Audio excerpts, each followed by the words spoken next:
Is unmute. Yeah. Okay, can you hear me? Yes. Yeah, welcome back. Yeah, well, if it's not dogs and cats, it's the connectivity, right? Okay. Today is, we are launching into what is possibly the heart of what we do. So I thought I'd show you my face first and tell you how scary it is. And then if you're scared away, then that's good. If you're not scared, even better. So what do we know, and what I just want to get a quick check-in on what you know about this word called reflection. Over to you. I think it's a recall. Reflection, processing, reviewing, whatever, debriefing, whatever word exists in your mind. It's a recall of thoughts. Okay. Insights. Insights. Okay. What else? Contemplation. Contemplation. So looking inside. Okay. It is a way to it is a way to introspect on the experience and how we feel about it. So is this is this thing a natural thing, or is it an unnatural thing? So we all tend to reflect, but maybe we can do it more consciously every day, And so that we can improve upon our work. And the purpose would be A self-improvement, improvement of self, a better understanding of an issue. okay. So Also self-awareness, where you make yourself, you pause and make yourself aware of what for? where you are. What for? It helps us brace for what's to come also sometimes. How do I know what's to come? I think connect the dots between what we experienced and what we know. What for? Just to consolidate. What for? It can also be To as help us basic apply, as to help us apply that learning. What? Yeah. So think about the number of things that happen in our lives as we live, and how many times have we said, "Oh, I'm going to apply that." it can also be very basic as not to repeat the same mistakes we do. Ah, that would be terrible. No? How come? Because I think this whole don't repeat your mistake is a myth. No, maybe the same mistake. I'm not saying like we'll be making a mistake here, but not the same one over and over again. Is there an assumption here that you have one experience or you have one mistake and you learn from it? Yes. So we do a mistake, we can learn from it and make sure, like if I take, say, a classroom. Yes? Who's we? I. So I do a mistake, I learn from it. Say I go to a classroom and I might use a technique in a class that I may like a lot, but it's not working with students. So I come back, reflect upon it, and then I will not repeat the same mistake again. So here's my question. How long does it really take for us to figure out that it's not working for my, or something is not working for my students? So I'll know that it's not working immediately, but to come with a better alternative, it may take some time. Right. So that, which is why I'm calling that don't make the same mistake again is kind of a myth. That there's almost a process in which I kind of, first time I say, oh, something's not working and I'm not sure what that is. And then I move from that place to saying, okay, probably not even coming to that place where I say, I want to do something different. It's immensely possible that we go through that cycle many times before anything different really happened. I'm just asking because you know, my elders always told me, be wise, learn from others' mistakes. And I have no idea what that means. I really don't. So I'll give a real life example. When I was taking a class in an ITI, I used the English news channels, the mainstream news channels, as an example for like how do we communicate. So I mentioned one anchor who was very aggressive, but the students are not able to understand at all. They were not able to relate at all. Then I realized, then I changed the example. So that was one mistake I made, that they come from a different background. I come from different background. So I should use some more contextual examples going forward. And so I reflected upon it. And each time when I go to a class, I make sure that examples that I use in the classroom are more relatable to the students in the session. So is reflection different from thinking? Maybe reflection goes deeper than thinking. Like we all think, but reflection is much deeper. It needs time. It needs some, like we have to really invest time in it. Thinking happens naturally. Okay, here's my question to you. One thing, first, I want to add that we can't reflect without any experience. First, we experience something, then we can reflect upon that. To something, Why I not? can't reflect that. I think, according to me, that if I haven't experienced something, I haven't done something, then I can't reflect upon my actions and whatever. Can I But reflect upon an experience I'm going to have? Pardon? Can I reflect upon an experience I'm going to have? I don't know. Maybe, yeah, it could be. So I may not have had an experience. Oh, that dog loves me, man. No, that's okay. Keep him there. He also wants to listen. Okay, sorry. So, sorry. So I'm going to have an experience, right? Mm. Let's say I'm going to climb a mountain, or walk into a new classroom or a new school or whatever. Is it Okay. possible for me to reflect upon that? I don't know. If I want to reflect, how would I reflect on that? Nice. You're a perfect candidate for today. Any experience that you're going to have in the near future? Yesterday I went to beach. No. Kind of. I'm talking about tomorrow, my friend. Pardon? I'm talking about tomorrow, not yesterday. Okay. Okay. Have you got a plan? Yes, I have some plan, but not the whole day. Don't know how much time the things will take. Yeah. Can you tell me what your plan is? So the day after tomorrow, we have a session, right?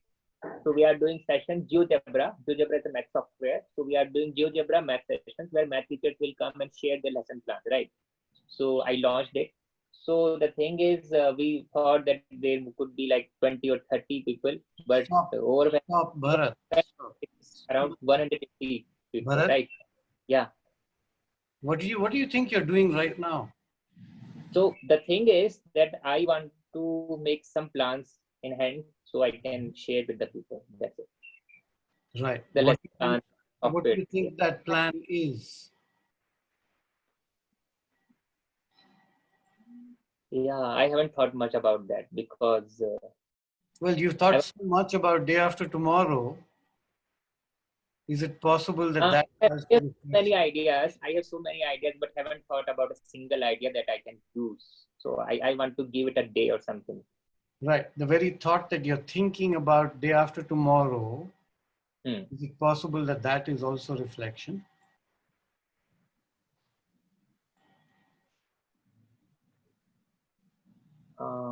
I don't know. Should I?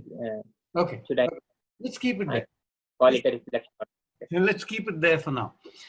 And let's get some gyan before we take out the sword from the myan.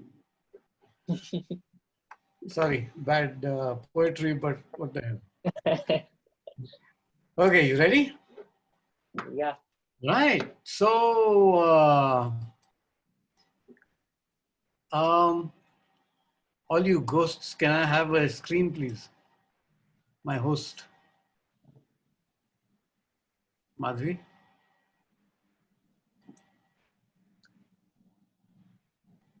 Thank you. Can you see my screen now? Yes. Okay, here we go. So here's my reflection on where we are in the 7th session. I like the pig. I like it too, because it aptly it describes in some way where we are now. You remember the first few pictures, right? Yeah. Yeah, now we're getting to that meditative state of, okay, we're getting a hang of what that slack line is, and our balance is getting better.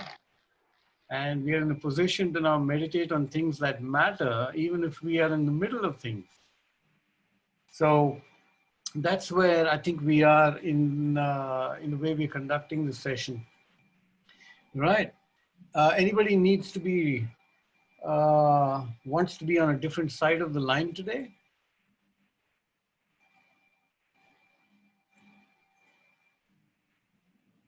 Anybody feel like you're below the line?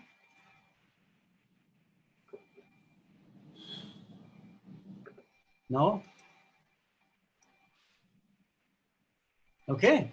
So there was this interesting silence. Did you hear it?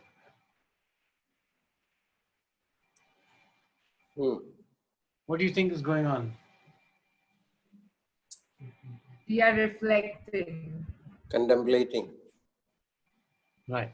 What? So this this is a very interesting reflection tool, above the line and below the line, and I've used it before in earlier sessions, and I've said, "Where are you today?"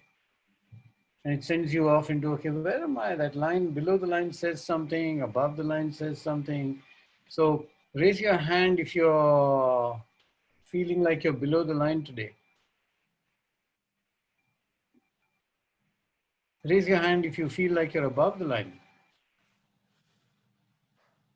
Raise your hand if you're on the line. I don't know what that means, but you know, it's like I'm neither here nor there. And maybe we can do the Egyptian dance. You know what that is, right? No. Okay, so experience in, something out, don't know what it is, nothing happens here, open, whatever. So this is an interesting reflection tool, and I've used it in earlier sessions. So just remember, no stupid mistakes, no mistakes, nothing stupid, everything's intelligent for today. All intelligence is intelligent on that particular day, whatever that means, and that will change from day to day. So just remember that this whole thing is we're all dynamic, and maybe an hour from now you'll be in a better or worse place regards the line, but it's moving. And important to use tools like this to bring focus back into the internal state, and a capturing or a awareness of helping people create an internal awareness of that place of being. We use tools for reflection.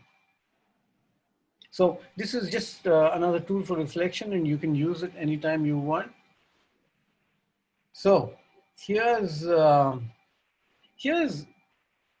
have to say, reflection is the hardest thing to teach. So I'm not going to teach you anything today. Okay? I'm just going to present to you certain thoughts. And when we are face to face, it's very easy for me to demonstrate something by running an activity and catching you do stuff and asking you questions and making it really alive. I haven't learned how to do that in this medium yet, so I'm going to try role plays today, and 3 people have very kindly agreed to participate in that role play. And we will do that a little later, but I want to present to you some ideas about what this whole game of reflection is.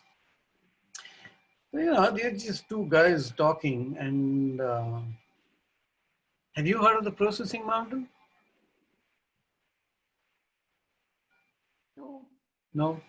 Okay, you can shake your head. That's a good thing to do as well. Only if you do it the Indian style, then sometimes, yeah, okay, cool. So you possibly have, I don't know, but this is what that response to this whole processing mountain usually is when I'm on a reflection session or trying to teach reflection or facilitation or processing or whatever you want to call it. These are all different words, okay? And you can choose whatever you want. And it's a big mountain, and it's a long journey. And a lot of people come to this place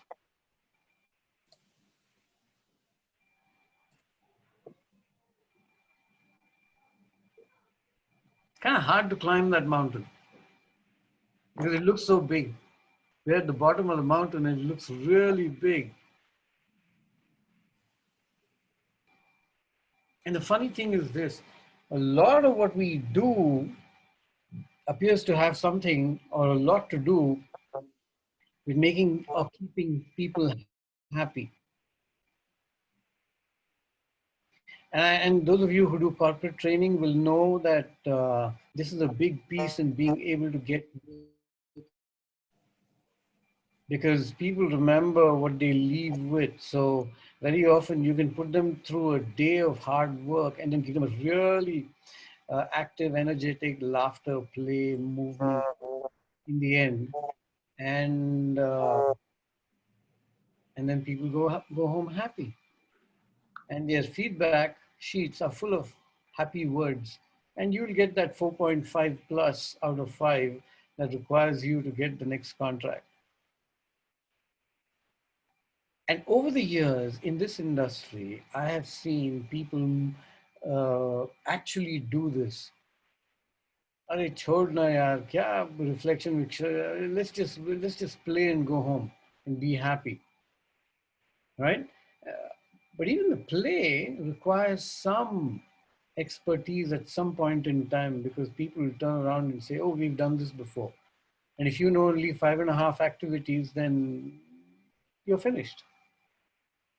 So a lot of people don't like going up this reflection mountain because it means that they have to use their head and they have to do a lot of reading and they have to understand what this game is all about. So I'm just going, which is why I'm saying I'm not going to teach you anything. I'm just going to present to you some ideas. So we're going to pack you off to your breakout rooms, and I want you to have a conversation about what your experience with this word reflection or conducting a processing session has been like. So you will get a Menti link, and this is my suggestion. You're going to be in groups, have a conversation, and can we just give it 5 minutes? And all I want you to talk about is what, if you had a struggle. Okay, and then we don't need a note taker. I'm just changing that a bit.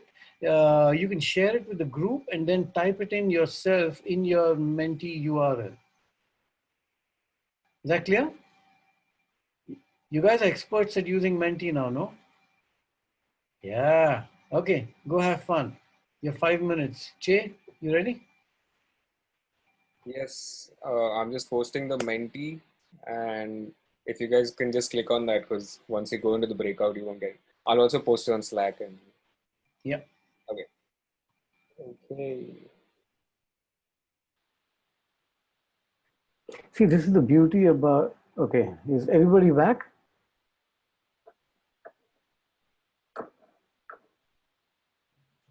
There's, I think one of us was missing. It was 20 before we went to a breakout room. Somebody got lost in the void? Yeah, man, it's like a black hole. They just disappear. We can't find them even from our end. Anybody was lost? Bharat is not back. No, I think Bharat was there. Was Bharat there? Yeah, he was Yeah, lost. Bharat was there. But Now he's he's lost. breakout room. Okay, so brilliant stuff. Okay, can I just tell you what catches my eye at this point in time? And many of you have said it in different words. One is that too many things come up when I have to reflect.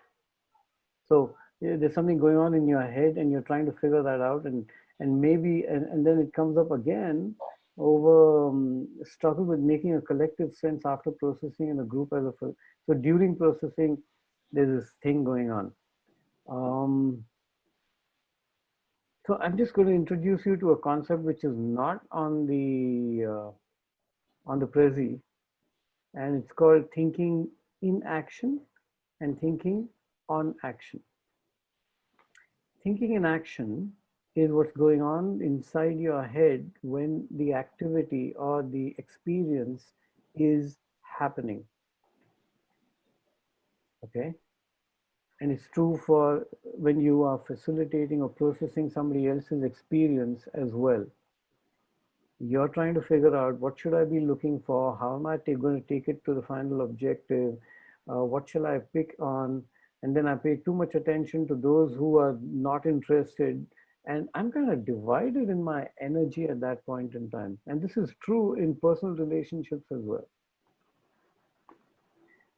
So that's thinking in action. Thinking on action is the experience is over. Yeah. Vishwas, I'm sorry to interrupt, but I didn't get your point. Can you go a bit slow, maybe? It was. Okay. I was saying that there's something that comes up for me when I read this, which I have not included in the presentation. Sure. But it's called thinking in action and thinking on action. The underlined words are in and on. Sure. And the thinking in action is you thinking about what's going on with you while you know that you're going to process somebody else's experience. Remember, we are here as educators. Yeah. So we're looking at it from the context of being the educator. So you see a bunch of children doing certain thing, or your group doing a certain thing, and something is going on in your head. And in that moment, you're responding without thinking about that experience or what you see. And then that activity gets over, and then there's a flurry in the head, and you're saying, oh, how am I going to pull this together? What question am I going to ask? That's called thinking on action. So you're thinking about what just happened. Is that clear? Okay, great. So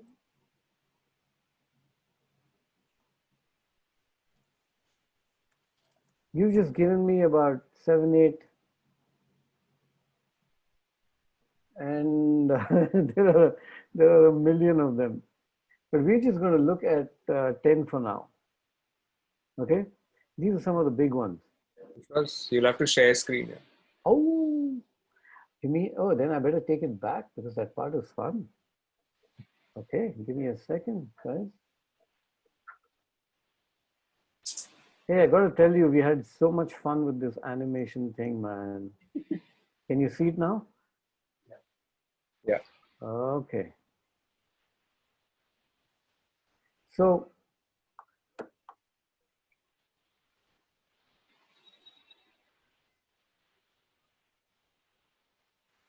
how many did we collect in that list, Che? How many did we collect? About 10, 8, 13? Monica? Yeah, 13. Okay, 13, right? And some of them had more than one. So you've written a long narrative, but there are like 5 different things going on there. Very clear that there's something about this act of processing somebody else's experience that is kind of tricky. Can't put your finger on it. Which is why I said I can't teach it to you. But we're just going to look at some of these for now. Okay? Now the bigger ones. Including this program, a lot of training sometimes slights or does not take seriously the fact that processing is an important part of experiential methodology. And I'm aware that I'm not spending the kind of time that I should, because this is the heart of it. But if we don't understand the first 6 sessions, then the 7th session becomes kind of tricky, because then we just look at processing as a skill disconnected or alienated from the rest of the methodology. Okay, so, and processing isn't just a skill. It's got a lot of things in it. Okay. Raise your hand if you felt that way before a processing session. Yeah, it's common and it's natural, it happens. And just remember, processing includes, if you're a manager of a team, it includes having a conversation about some hard things, or even getting them to do some things that they have not been doing. That is also processing. Okay, so don't look at processing just as I'm knowledgeable and you aren't, and I'm going to give you something. Okay. This copy paste doesn't work. And this is the beauty of this field, that so many books have been written, and I think it's because you can't copy paste. You can't carry the questions that worked in group 1 to group 2. Yes, Jeevan, you are one. Which was, yeah, just one quick question. When you say processing, are you mentioning reflection or the way to reflect? Same thing. So we are looking at it from the point of view of being educators. So we are processing something for somebody else. Okay? So that we can get them to reflect, because it's a critical part of education. Yeah? So copy paste doesn't work. Very few people prepare adequately for this. And your adequately and my adequately may be different. But we prepare for everything else, but we don't list 50 questions for finding out one small thing.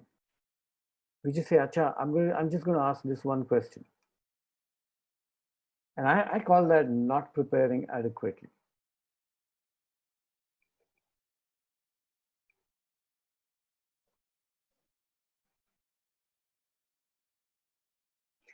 So something happens. What am I going to process it for? Now, I'm just going to give you a corporate example, but I'll give you a school example as well. An organization will often ask a trainer and say that, we'd like you to focus on decision making, planning, conflict management, communication. Give me more. Empathy, Trust. Collaboration. Communication, Yes, it is. coordination, being effective, assertive behavior.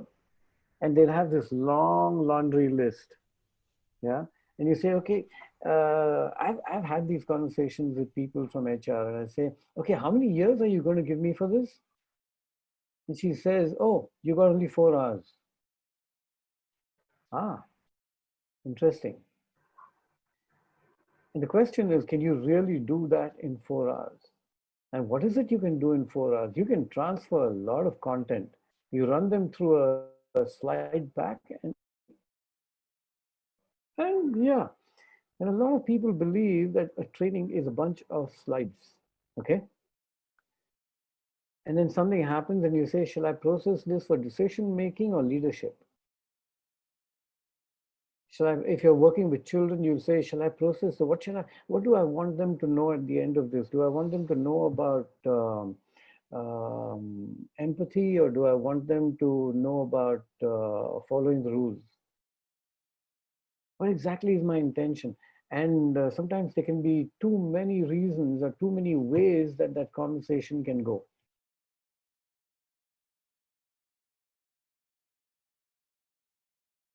You know what I mean, right? You know, do you know what I'm referring to here? Vishwas, I'm not completely in agreement with this statement. I think we all reflect, but maybe at different degrees. Okay. I don't know if there's disagreement.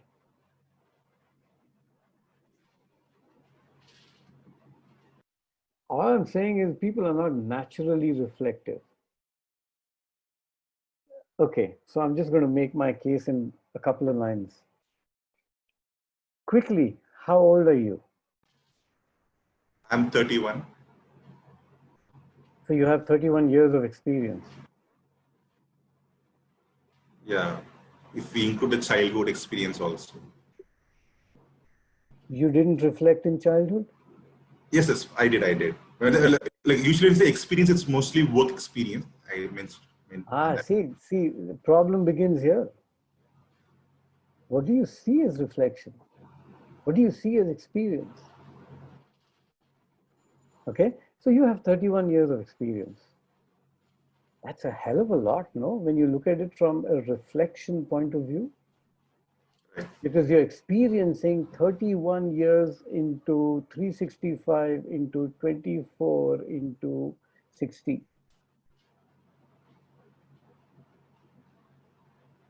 So we should all be wise by your age, or maybe even earlier, I don't know.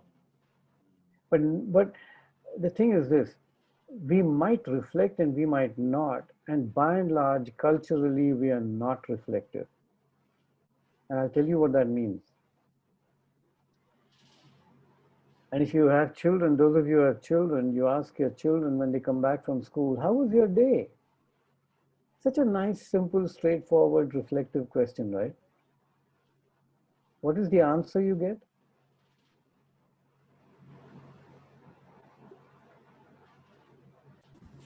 Good.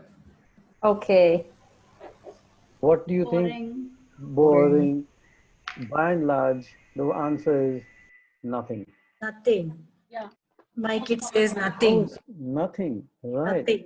Right. Now, does that mean that he didn't reflect?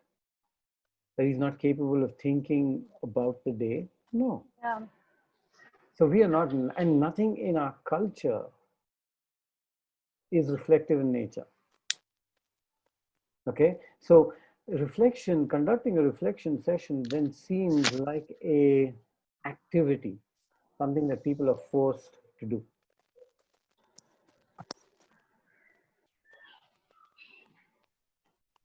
Now, a lot of facilitators get to this really sticky point where they learned that reflection is really important to the learning process, right? Yeah. And then they will force reflection when it may not be necessary or it's the worst thing to do. Yeah. I'll give you an example. Because it's in the outdoors, after a long day, a group reaches on top of the mountain and there's this glorious view. And everybody just settles in, they throw their backpack down, lie down, and they're looking at this beautiful expanse. As a facilitator saying, activity is over, now I must make it meaningful. And then I say, how are you feeling? And all you get is a pin drop silence. So does everything require to be reflected upon? Probably not.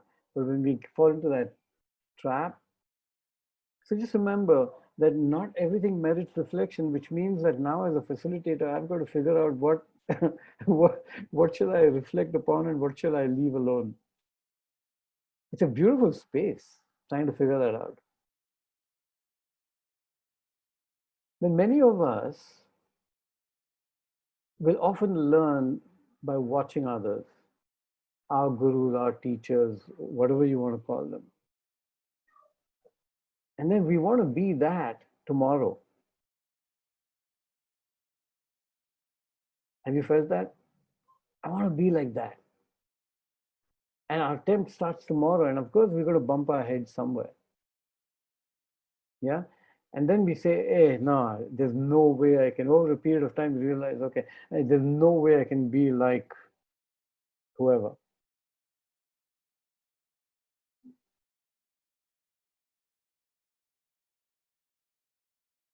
Just because you process, it's not as if that person gets a halo around their head and are suddenly wise in that moment, and they become that one question you asked might be answered after 10 years. And they wake up to it and say, now I know what that guy meant when he asked me that question. I promise you this has happened to me in the strangest of places. Did I tell you I was at Tel Aviv airport? And that guy said, 10 years. Yes. And about that girl who had this wonderful rappelling experience that took about an hour. And then 15 years later, she was getting married and she said, can you please walk me down? Not the marriage aisle. She said, walk me down that cliff, that edge. Because she was feeling the same things that she felt when she was going over the edge on the rappel. Screaming, shouting, sobbing, crying, wondering, why am I here? What the hell am I doing in this crazy place? And she said, please walk me down that edge. 15 years. And the problem is that education systems, they will say, oh, you're going to do we used to have something called a culture class. I don't know what you had. And you're supposed to be cultured at the end of that class, 40 minutes. And the corporates call this return on investment, ROI. You're charging so much. Will they be changed at the end of it? Okay. School as well, okay? Same thing. Why did my child not get 95%?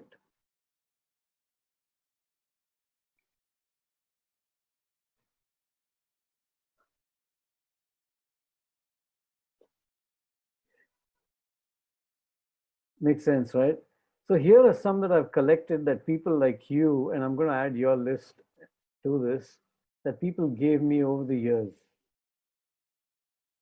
I'm not spending, so just glance through them as fast as you can. I'm going to give it only a few seconds.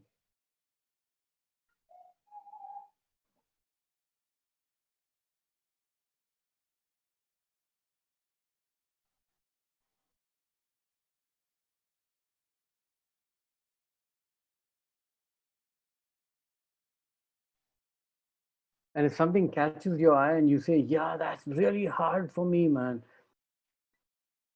just unmute and say it, blurt it out.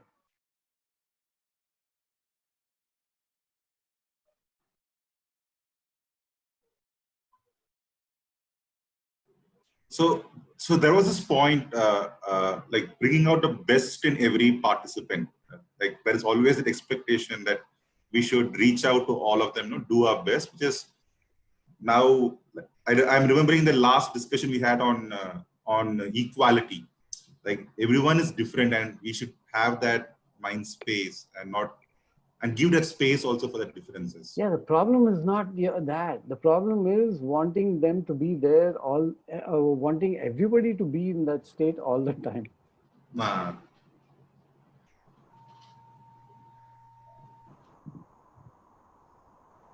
I think for me was getting caught in the out. I think for me it was making them think my way. Like I have some wish that this is what they should think. It is time bomb.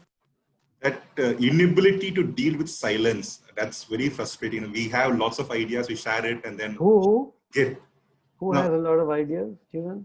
No. I have lots of ideas, and we share it, and I share it, and then there's silence.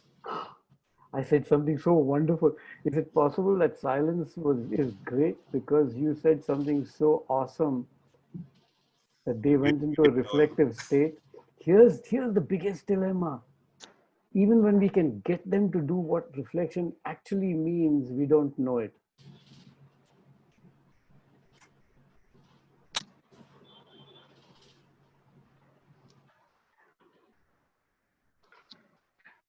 So that's a lot, right? Just remember, this community of facilitators. Yeah, for me, Vishwas, is how deep do I take our conversation? How deep? Okay. Yeah, I get stuck in this. You want to take it deep, or you don't know how to go deep? No, sometimes I get stuck. Should I leave it here or should I go too deep? And sometimes kids reflect so deep. I don't know even should I go that lane or not. You know what? Just do it. You know why? They may not understand it today, but you would have broken new ground for yourself. But I get scared. Do I am well? That I can't help you with. That you deal with. You're going to get scared anyway. So what difference does it make? You may as well go dive. Okay. What if I do I touch a wrong chord? There is no such thing. For me, emotional attachment with the process. With the process? Yeah. Means?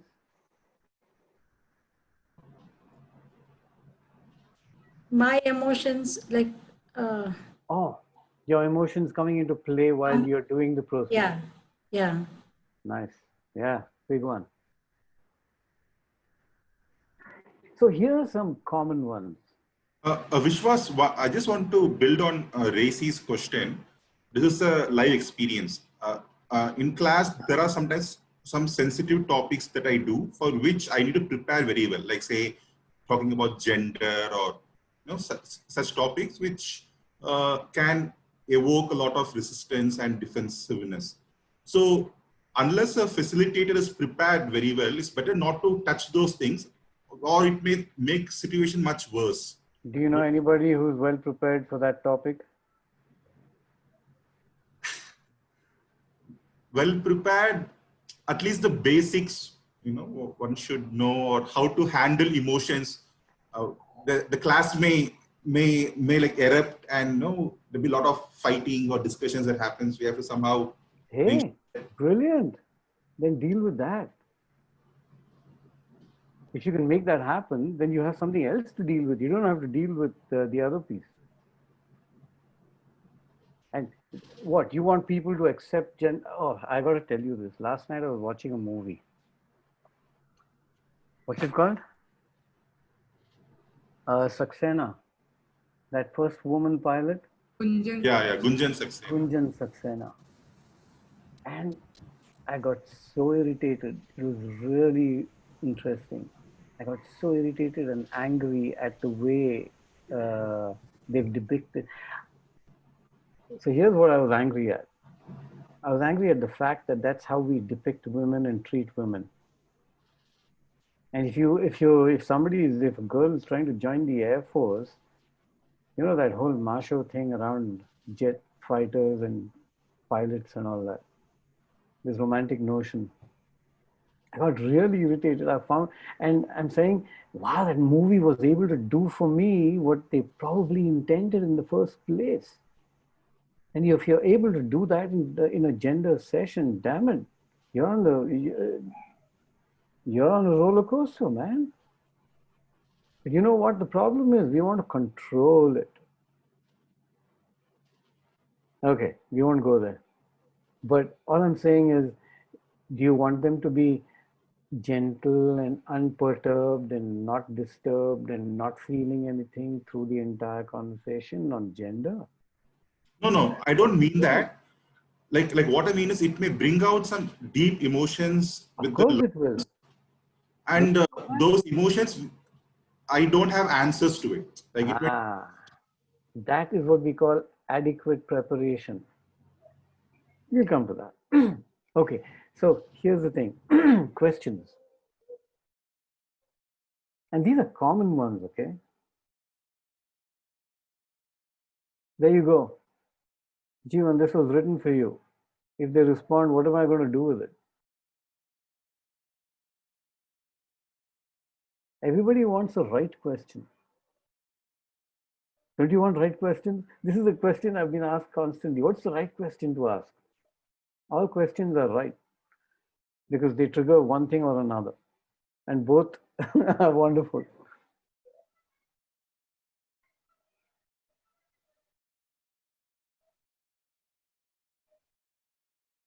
What if they don't answer? Damn, you've got them. They're thinking.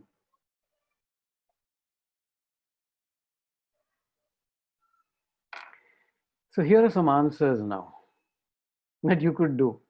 Okay, what should I do?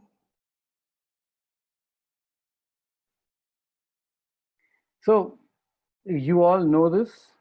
I'm just going to put it out there for you. One, there's different kinds of questions and closed questions. It's like there are only two answers possible. Okay, yes or no. Did you have breakfast today? Yes. Yes. Can you think of a third answer? No. See, even that is a closed question. Yes. Can you think of a third answer? Okay, so that neatly describes it. So, and there's a reason for that.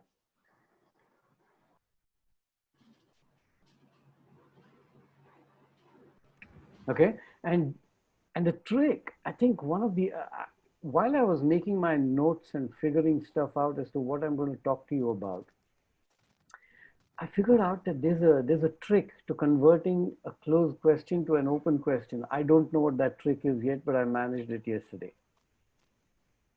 Okay. So did you have breakfast? Yes. Yes. Closed question? Yes. Good. Remember to remind me about another kind of question that does a very different thing. It's kind of a twist to it. Okay.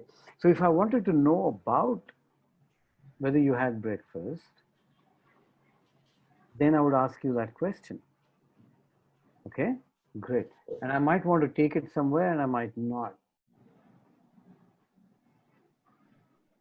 And bring a discussion, a conversation to a topic that you want to take it to by using closed questions. And remember, applicable in this entire thing is that whole scaffolding thing, a step at a time, simple questions. Oh, we didn't make a slide for this, but please make a note of this. How do you know you've got the right question? The qualities of a right question: short, sharp, simple, that means easy to understand, and sweet. You got that? Now, don't ask me what sweet is. You know what sweet is, right? It's like, I got it. Okay. So this is not a very good question if you want people to talk, right? So you want to direct people through that maze of thinking. Closed questions are great. So I just said, and use the 4S formula: short, sharp,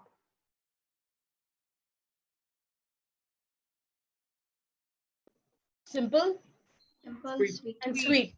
Sweet. Can we all say it together, please? Short. Short, Sharp. Simple, sweet. Sweet.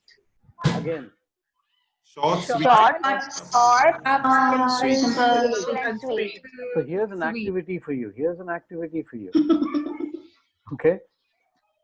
It has to come to me at the same time. I don't want to hear echoes. Okay? Are you ready? Yeah. Yes. On your mark, get set, go. Short, Sharp, sharp, Simple.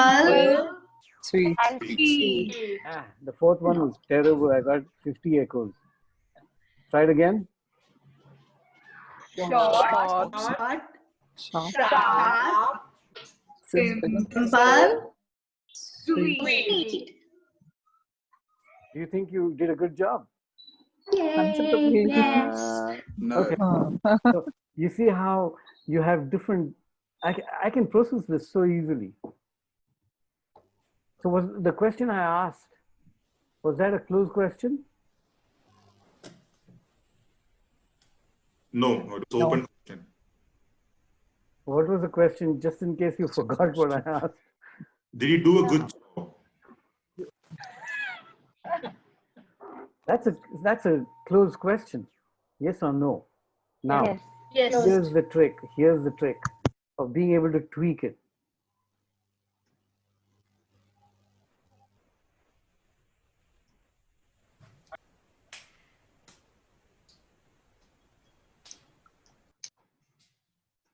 Okay. Did you do a good job? Maybe. No. I mean, you're just feeding me. Now, turning it around, if you want to make it an open question, how do you think you did? I guess we did. Okay. Not Opens up a conversation, right? So it's not just yes or no. So here's a sample of Get her to closed not make question. noise. Okay, here's a sample of closed question. Did you enjoy it? Yes. Did you? Yes. Do you think you succeeded? Yes. Yes. Yes. Did you complete the task? Yes. Yes. Was it important? No. We don't know. Yes. I don't know. But Okay. for us to be one group, Huh?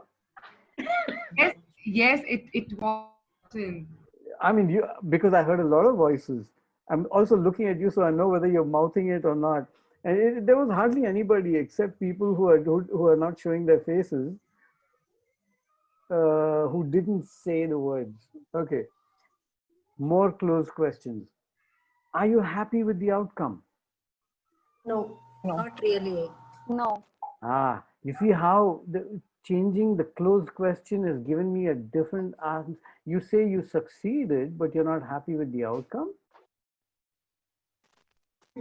I can open up the conversation now. Yeah. Get it?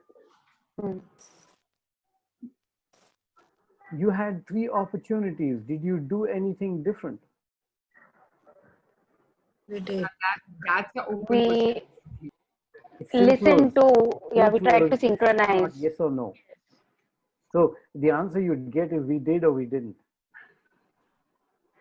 I'm not asking you for details. So the qualities of open, now some of these questions. Okay, you did it 3 times and you said you were successful. How did you do it? So now, how did you do it? Now it's an open question because now we'll tell how we did it. Quite right. So it opens it up for conversation, and different people will have different ideas, and they'll be sharing information, and they'll be talking about their personal experience of the group experience. What was important for you in doing that activity? Open question. It is an open question. Listening to what everyone is saying and trying to repeat, synchronize. Right. Trying to So many different synchronize. answers possible. People will come up with different stuff. So you're now collecting all this stuff. Now here's an interesting question. What about what you did makes you happy?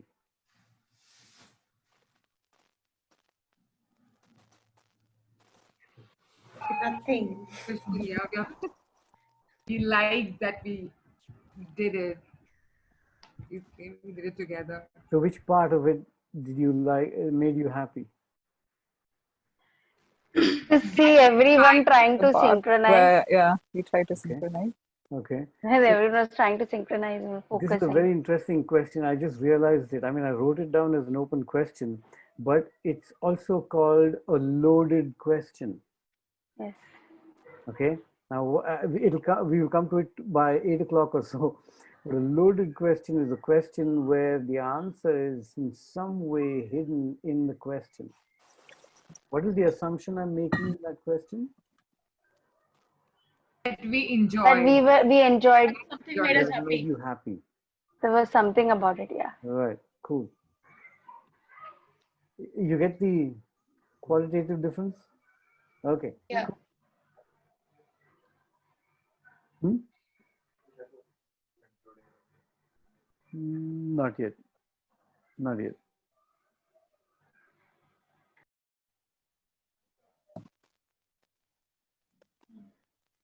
Open-ended questions are a great way to get a sense of who your group is and how they are responding to what's going on. You will very quickly, in the first half an hour, you throw a bunch of open-ended questions and you will get to know who the talkers are and who the silent ones are. How many of you know about the talkers and the silent ones in this group? Take your finger and put your finger on the face of the person who is talkative.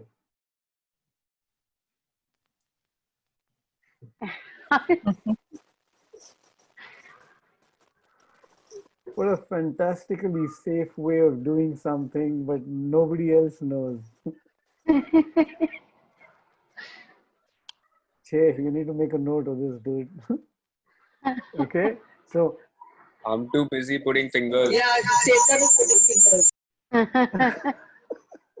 okay, go and put your finger on the nose of the person who's silent, or whose voice you haven't heard.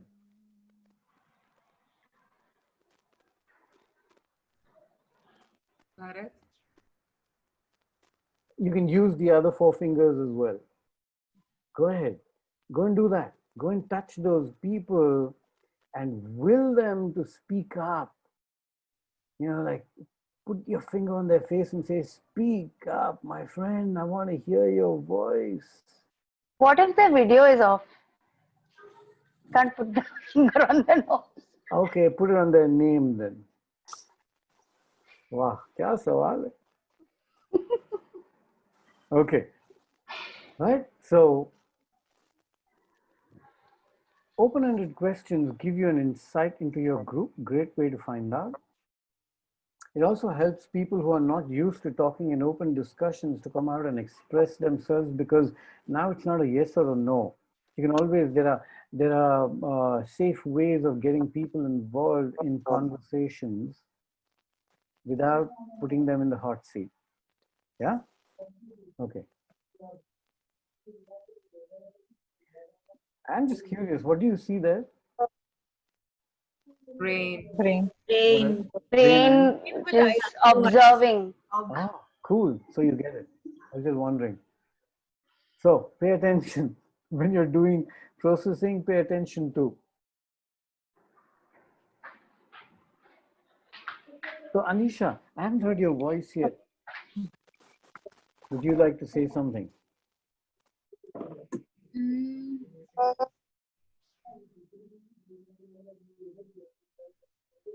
I think I'm having a good day after attending today's class. I hope you feel the same by the end of it. Yeah, I think when I was arriving with some thoughts, but I've been able to put them aside after Nice. being present here Nice. for last 1 hour. So happy about that. Not feeling hungry, that's a good sign also for me right now. Cool. Thank you. Welcome back. Thank you.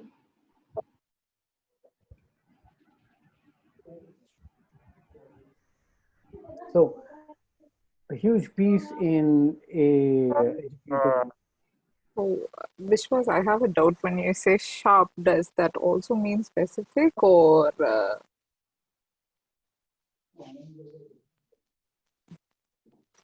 did you hear me? I Vishwas? can. I'm waiting because you said or. Or it just need okay. So specific or it just needs to be crisp. That is, you need to, not ask lengthy questions. What does that mean when you say See, sharp? that was not a sharp question. A sharp question is one that I've described the surgeon's knife to you, no? No? Yeah. No? Oh, damn Cut. it. Okay. When we process, we want to be like surgeons. Okay. What instrument does a surgeon use to cut into the body? Blade. Scalpel. Knife. It's called a Yeah, scalpel. Yeah. good. Scalpel. See, you got to use the right instrument as well. I was just afraid you might say saw. All again, it's blade. Why a scalpel? Yes. Because it cuts through those layers of skin and flesh. And why is so? A saw will do the same thing. Very Yeah, precise. but it takes more Precision, I think. And one cut. Precision, one cut. That's it. You got to remember this. You remember Khalil Gibran's poem? Even words are like that, are like arrows. Once you let them go, they're gone. You can't say Control Z in a conversation. They've already been heard. They're already responding. So the sharpness comes from being able to filter everything in your head and say, what is it that I really want to know? That makes sense? Yes. Yeah.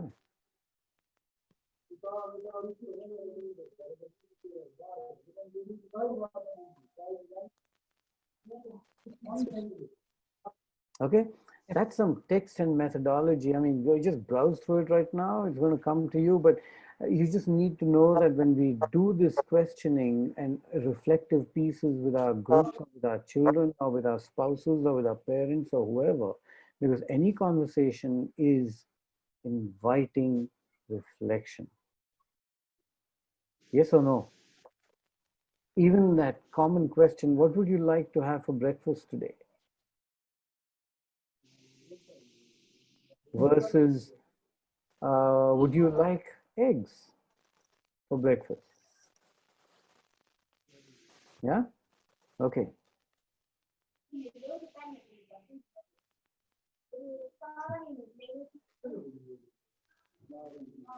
Don't you want to know whether there's structure and form, Soumya? Yeah. Yeah. 1, 2, 3, right? Here's your 1, 2, 3. So think of what we do with our groups as a funnel. It's got a broad end and it's got a narrow end. We're putting all that stuff that we say or experiences that we take them through into that funnel. And of course, they're responding. We just don't know what's going on and we want to find out. So here's the sequence. And we've been through it before. I'm just giving it a different shape. Review. A classic review question is, what happened? Do you remember what happened? Is there anything you remember from that experience? What would you like to remember? Vishwas, is it okay if I interrupt? Yeah, you're not interrupting, madam. Please go ahead. Okay. Yeah. Now, so sometimes this review becomes a little repetitive with the, so they, if there's one kid who sort of shares a response, and then all the other kids sort of follow that pattern, right? So how do we sort of ensure that the review is not, I mean, when we're asking Okay. them for a review or a reflection, how do we ensure it's not repetitive? Can we Or they replay? follow the pattern? Can we role play? You be the kid. Okay.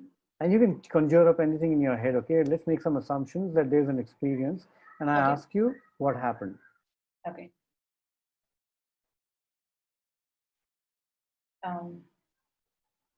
I didn't feel like coloring in that color today. Okay. Anybody else didn't feel like coloring today? Raise your hand.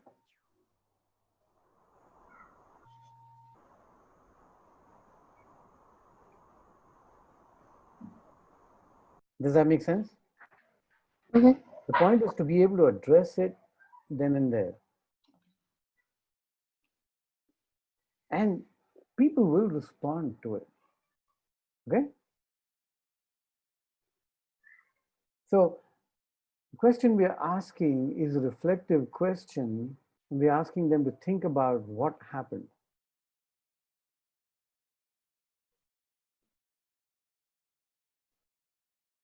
So what you did, how, we decided we would do this activity or have this experience to learn about decision making. What have you discovered about decision making? Would be the third kind of identify impact kind of question. Is it making sense? I've given you examples of all of them. I have one question. What's the difference between review and remember? For me, they are like kind of mean the same to me. Reviewing is a process, remembering is specific to the experience that you're reflecting upon. Yeah? Okay. So this is one. Here, what you're clearly doing is collecting data. It's like taking them, asking them to see a movie of their experience while they're sitting down and you're doing the review session. And you can make these open-ended or closed questions, and depending on where you want to take it. Okay, next stage, summation, or what is also referred to as integration. And the integration piece is the helping of making connections between what happened and what they know, what they've experienced, ideas that they had, building hypotheses, generalizing, whatever you want to call it. So what happened when?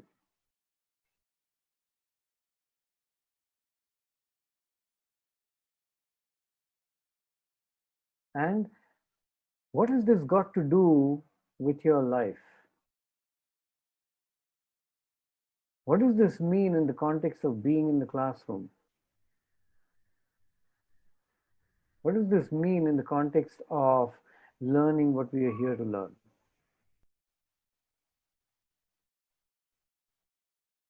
Are we still there? I didn't get the last part. What does it mean in the context of what we are here to learn is also a summation or integration or connection question. You're trying to get them to make a connection between, so something happened, now you want them to make a connection between what happened and what they know about life or what's going to happen to them in life. Can you give me an example? Sure. So you had that experience that you described to me in the outdoors about watching another facilitator, right? Mm. What does that mean to you in the context of your own practice? It means a lot to me in my own. Stop. Okay. I'm not reviewing it for you right now. You just started answering it. Yeah, got You it. wanted to know what does that mean? Yeah, So yeah, now you see, the moment you say it means a lot to me, your brain's already gone there. yeah. And the answer is Oh, also ready. Yeah, yeah, that's what you call a sharp question. right. Yeah, no MCQs. Cynthia, does that make sense? So this was You were giving me an MCQ, right? You know what an MCQ is, right? no, I don't. Multiple choice question. Okay. Are you saying this or that or that or that? And then at the end, I ask you, if I'm sharp, I say, what do you really want to know?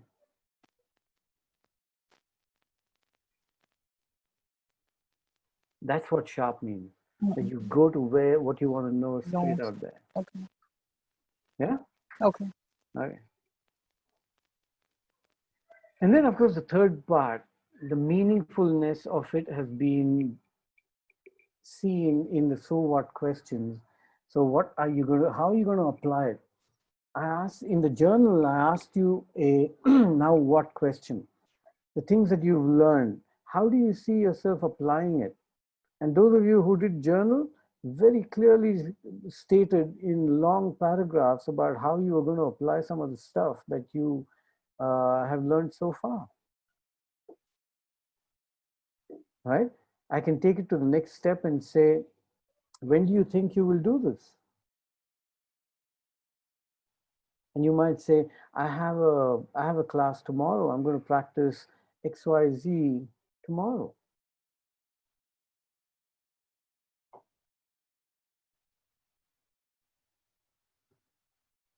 And then when you've been through that experience, tomorrow evening, I give you a call and say, you said you would practice this. What did it do for you or your group? And then you tell me, I tried this and this is what worked. A lot of your journals have this aspect of it that, wow, this is, I tried this and this is what it's doing for me. You're already talking to me about change and the things you're discovering about relationships, even within the family, through that practice, especially invitational education and challenge by choice. There's so many stories I'm hearing from you guys. So something is happening. And the only reason is you're committing to that change. You are walking yourself through this funnel, but you didn't know it. Now you can turn this to your own life and say, okay, what just happened? Let's say you have an argument with somebody and you say, what just happened? So what am I going to do if it happens again?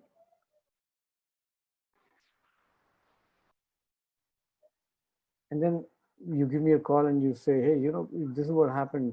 And then I ask you, so now how are you going to practice what you just discovered? And you say, oh, I'm going to get into a conversation and raise some really tricky subjects so that people get angry and upset. And then I'm going to see what I do to myself at that point in time.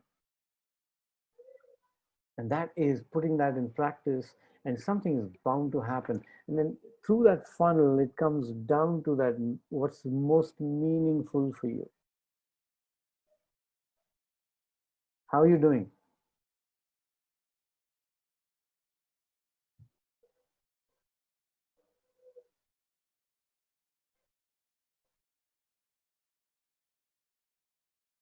I love the silence.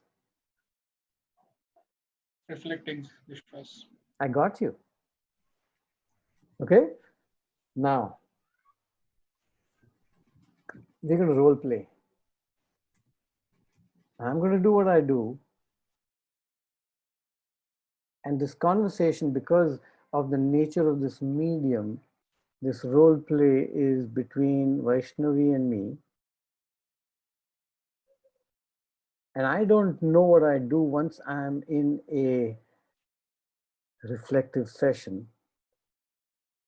but it might, and the rest of you have to catch the flow of it by listening to what she says and the questions that I raise.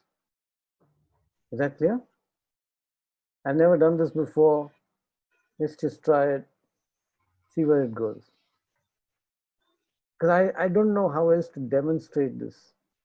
Okay, cool. Vaishnavi, you ready? Yeah. Okay. A bit nervous. I know. Don't worry about it.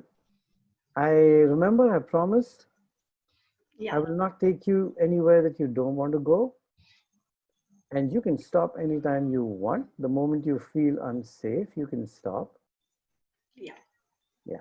Okay. And if I feel that that you are willing, but I am taking it to places that may not be relevant or safe for the group, then I might call it as well. Okay. Good.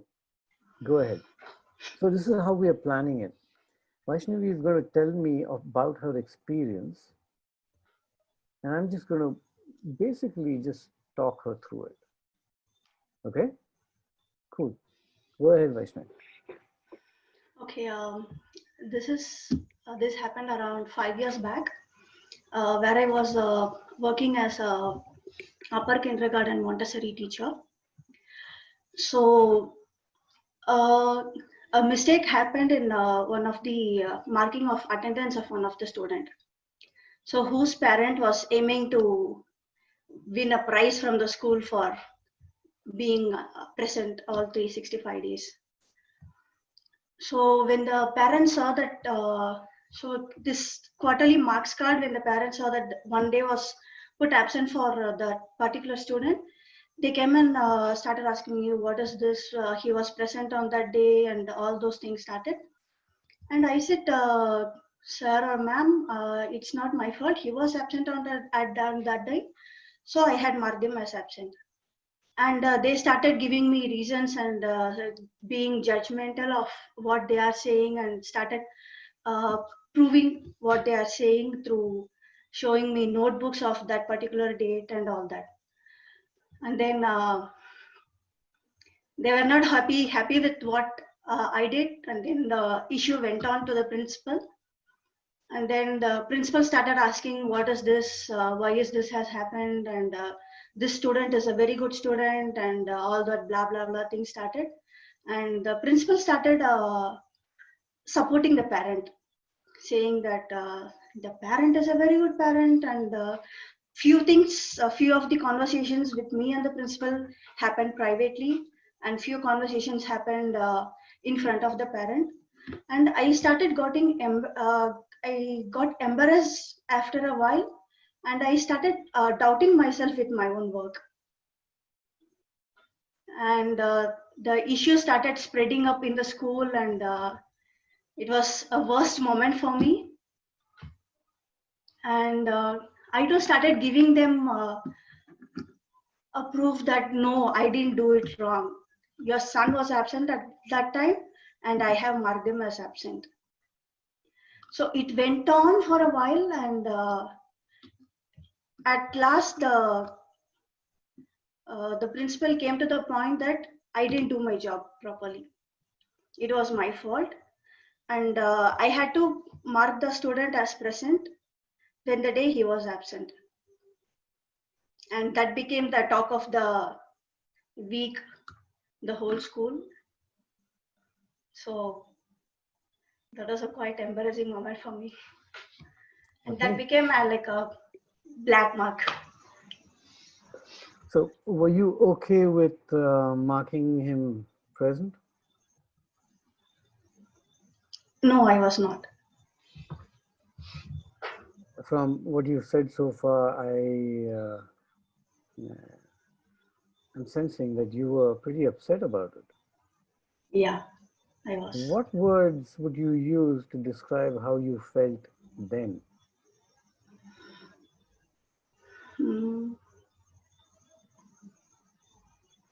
I felt ashamed. Ashamed about what? I felt ashamed about being a teacher. How can you do this? So are you telling me that from what I understand, you You felt that that child was not there on that day. Yeah. So what were you ashamed about?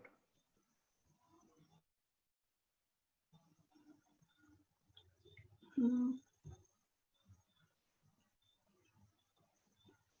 I was ashamed of myself, like I didn't do my job properly. But you did do your job. Yeah, but that was not validated at that point. Ah, right.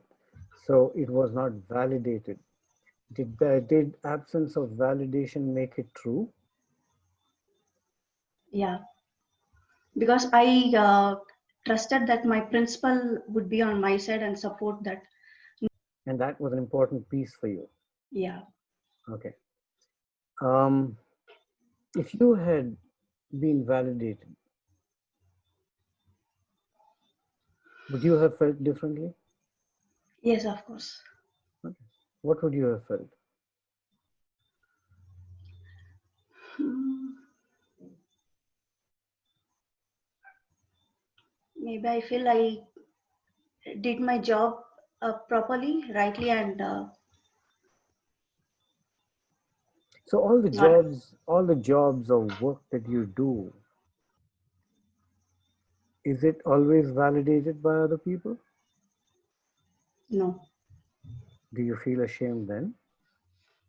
No. Why not?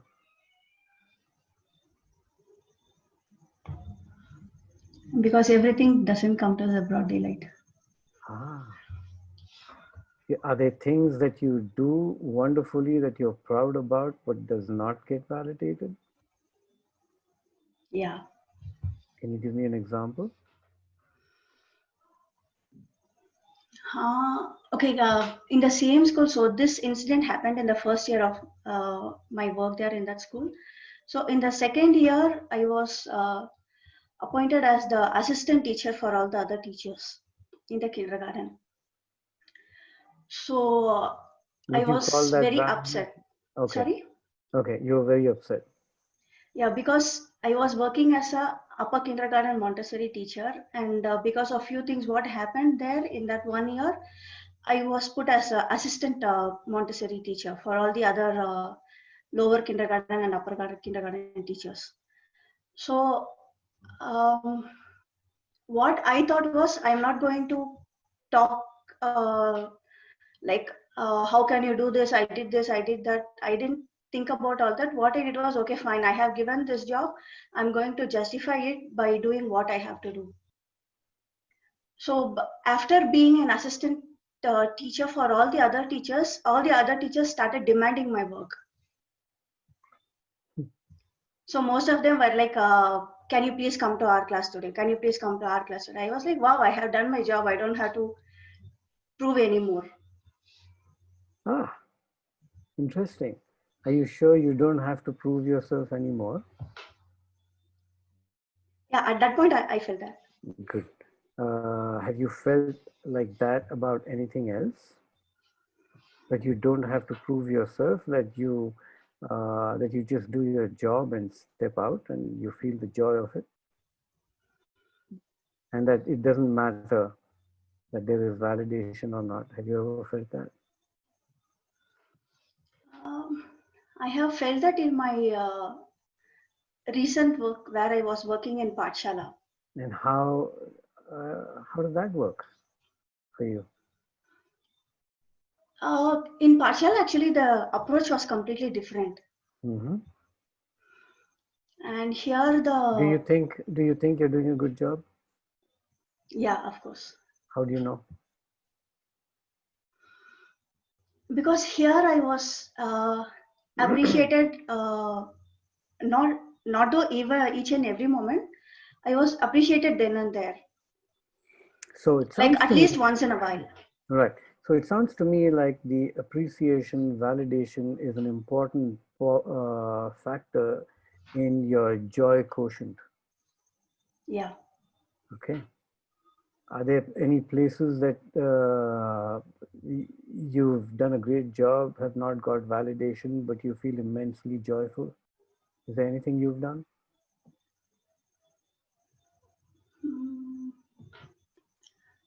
think I have done, but I don't remember at this moment. Great.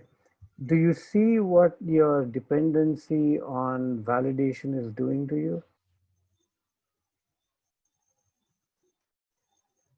Yeah, What?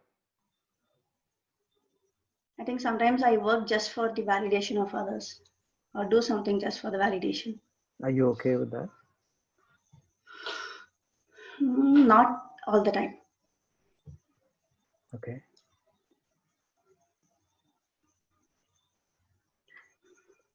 Where would you like to be? What kind of a position would you like to be?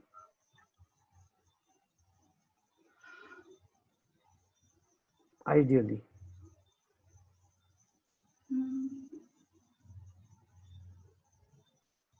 It's okay for you to say, you know, I want constant validation. That's fine too. But I'm just asking you. No, I would say even if I'm validator or not validator, I'm just going to do what I'm supposed to do. That's where you would like to be? Yeah. Cool.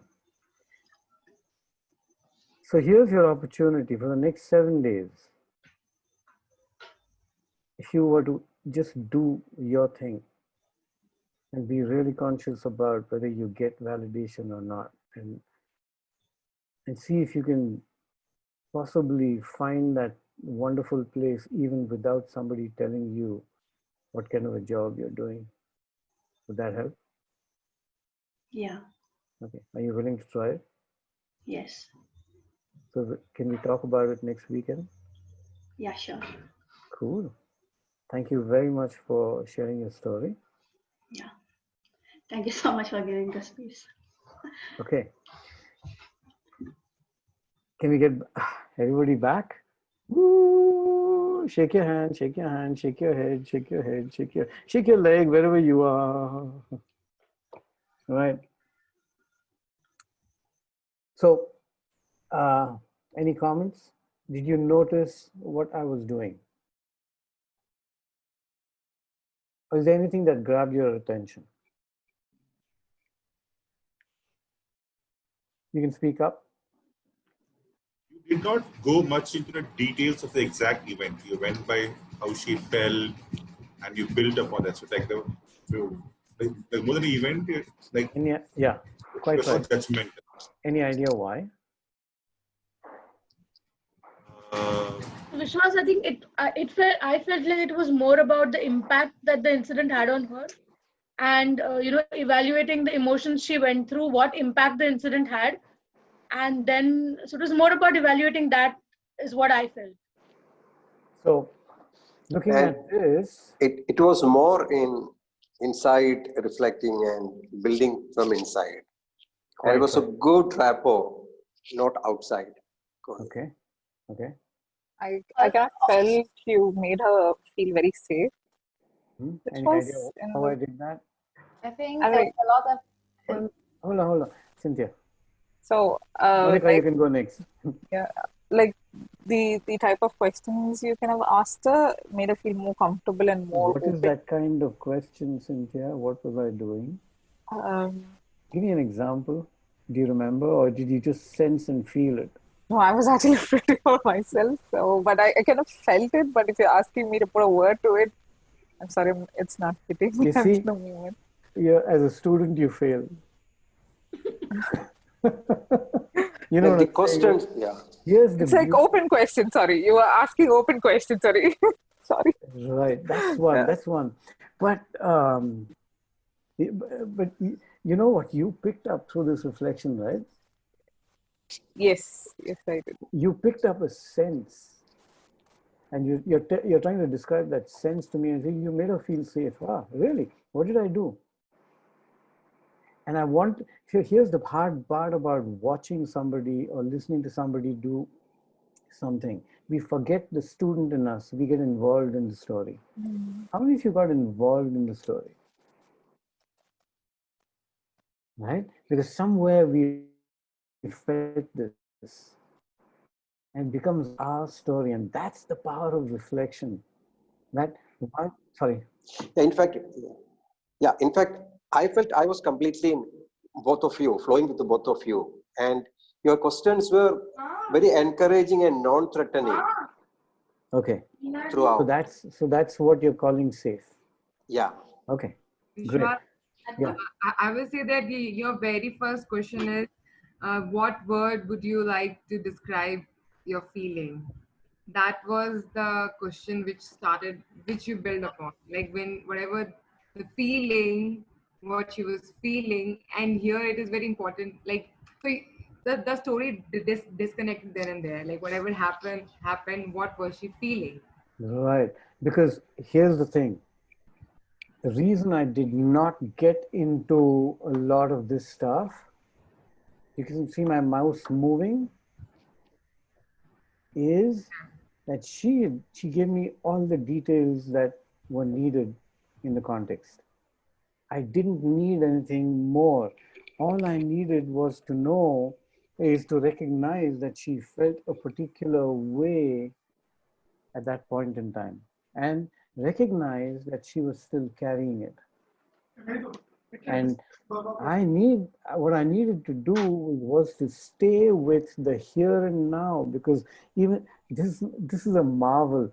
Through the screen, I could sense where she was. Damn it. Even online stuff works. And I think, just remember this, that we can very easily, most of us get carried away with the data. And if we come from a position of right and wrong and judgment and who's right and who's wrong, then we've lost it. Because very often we think that by making her feel good about what she did, sometimes in the process of that questioning and that conversation, we can also get her to look badly upon the principal and everybody else. And that's not the story I wanted to deal with. I wanted to deal with her situation here and now, the very fact that she chose that story to talk about. I don't know how do you teach this? I have no idea. Okay, let's move on.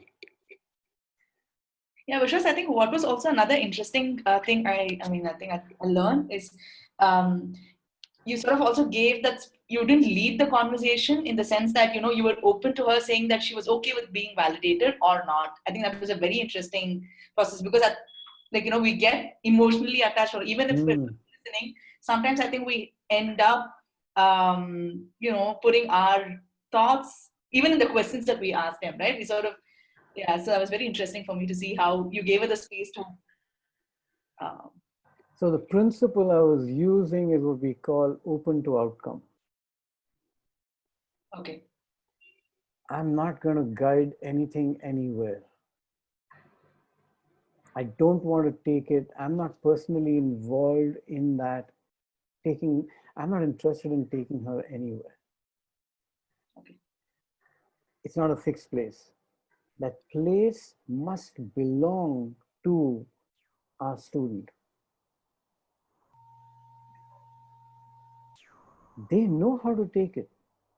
We just have to hang around and say, okay, those of you who've read Alice in Wonderland, Right. there's this beautiful scenario in which she comes to this fork. Yeah. And she doesn't know which way to go. And she's wondering, shall I go left or shall I go right? And she hears a rustling in the woods and she looks up into the tree and she sees the Siamese cat. And the cat's very wisely looking down upon her, and she's just hanging around there like a wonderful facilitator. Not asking, not telling, nothing.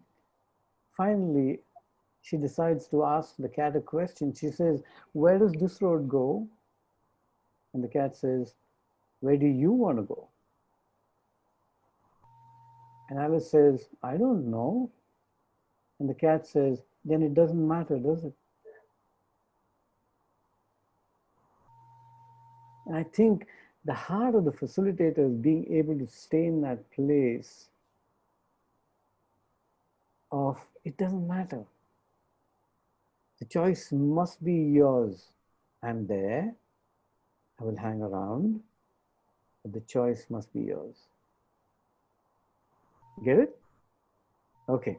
So we've already done the detailing of the process that I used and the funnel. You remember this visual? Those of you who've forgotten, you can look at it again 5 years from now. I think Monica had a question while I was talking. So. Oh, yes, Monica. No, I didn't have a question. I just wanted to add on the top what we were talking about. Well, I felt that, there was a lot of re-ensuring that you heard right, and wherever it happened, actually, it pushed a little bit to get deeper and deeper. Yep. Right. Now, you got to remember one thing. These are not the conversations that you want to have till you are ready for it as a facilitator. Okay? Because by and large, unless we are in counseling or we are doing one-on-one work or we are clinical psychologists or whatever, and I'm not saying you need to have a degree in clinical psychology to be able to do this. This particular conversation was very clearly a particular kind of conversation, which I'm going to now detail. Okay, but I just wanted to, this is revision. We've done this, and I walked her through this process. It's called the cold cycle, if you remember. What? The reflective piece. So what? So what? Generalization. What does it mean to you? What's the context in your life? And then now what? Now What are what? you going to do about it? Got it? Right. So you already know this. You're all intelligent people. So I'm just, go through to the next movie. Do you need a break? There's an immense okay, go ahead. Take a 5-minute break. Those who want to hang around, I'll hang around.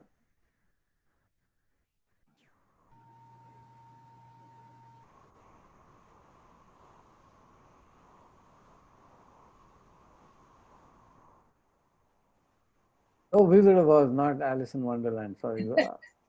Hey, I have visual memory, right? Yeah.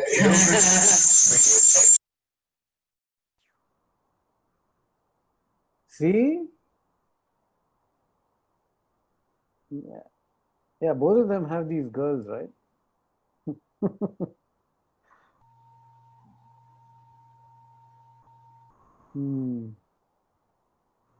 Okay, if nobody has a question, then I'll take a walk too. As usual, it's going to end at 8:30.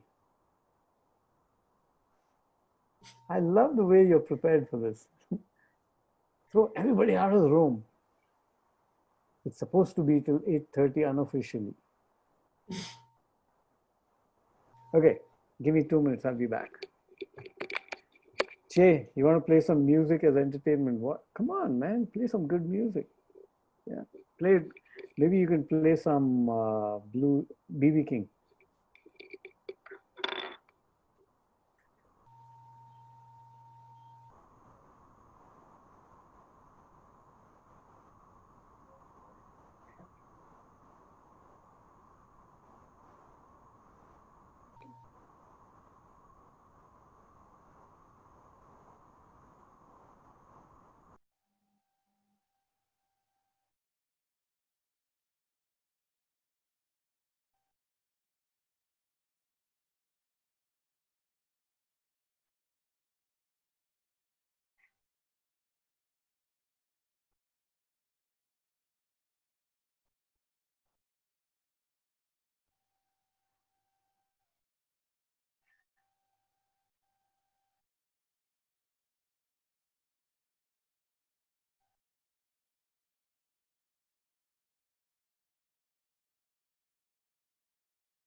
Next time you should play heavy metal, Jason.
Anybody got a question before we begin?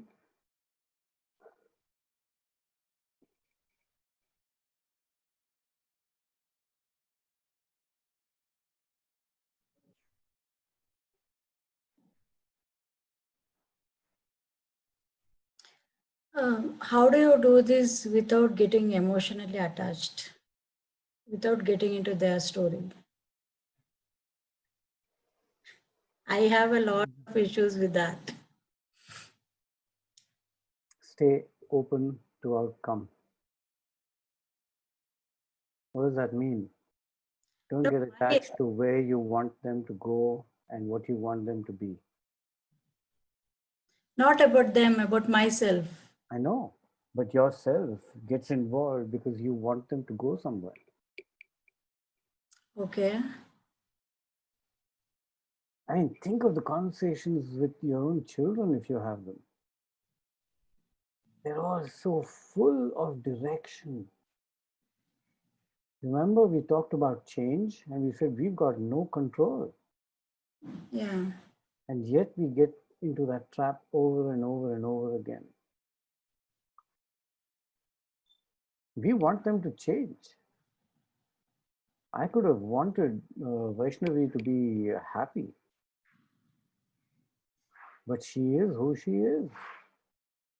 She looks at life in a particular way. And so do all the people who we work with. They come with their dreams, their aspirations into a space that we now have to recreate in a different way. And we've got to change that environment. Otherwise, the same thing happens. Remember, being inviting in a disinviting environment is to change the environment. Yeah. All I did was I was just being inviting. I didn't want to take her anywhere. Okay. I was just dealing with what she was saying and staying here and now in that conversation.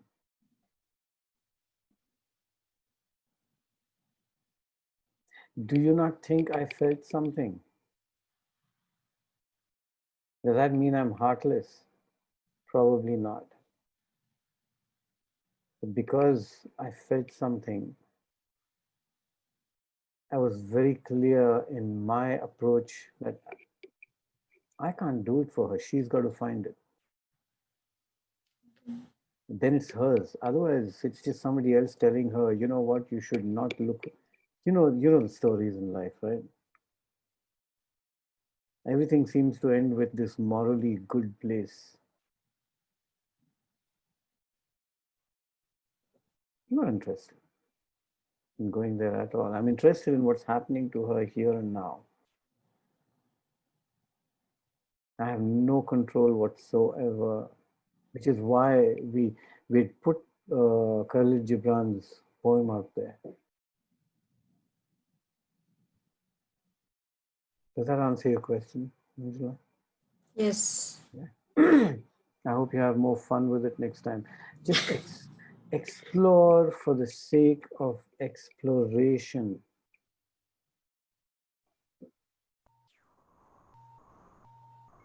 get non-scientific in some ways. Science is always telling you you're right if you prove it, right?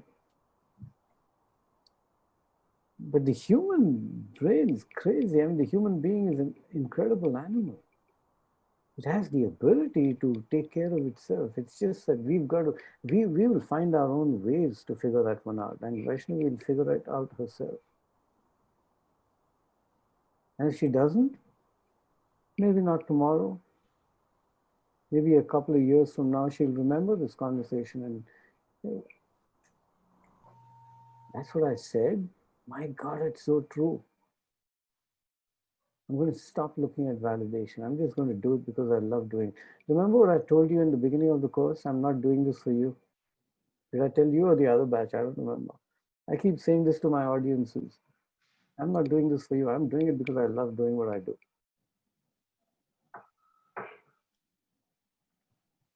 Okay? Okay. And I don't know if you'll learn anything, honestly. I mean, we are more than halfway through the course. And I don't know if you'll learn anything. And if you do, great. And if you don't, great. Maybe you won't learn today. Maybe you'll get something that we've talked about will hit you 3 months from now. And I guarantee you it will. Some of these principles are immensely powerful. There's no denying it. But it's not God's word. You've got to discover it in your own language. I'm just trying to give you a language for something you already know. Cool. Here is how you can work with groups.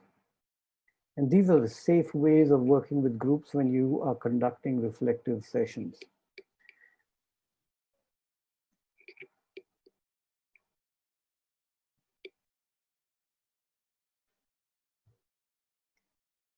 When you first ask questions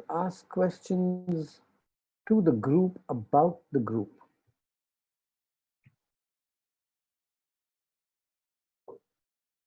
Okay, so let's just assume an experience. You've taken a group up the mountain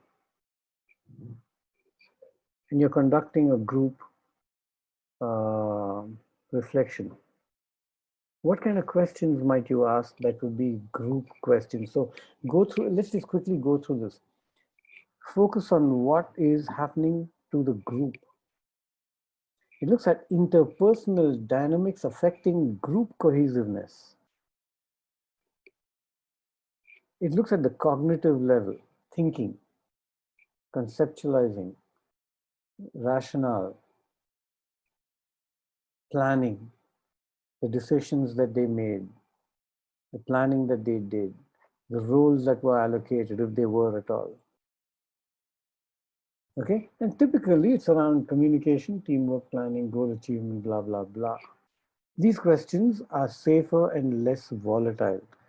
So let's hear some of you try group questions.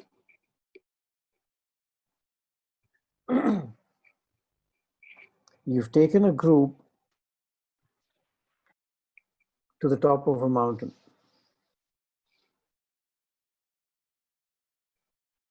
You can choose any experience you want, okay? It doesn't have to be a mountain.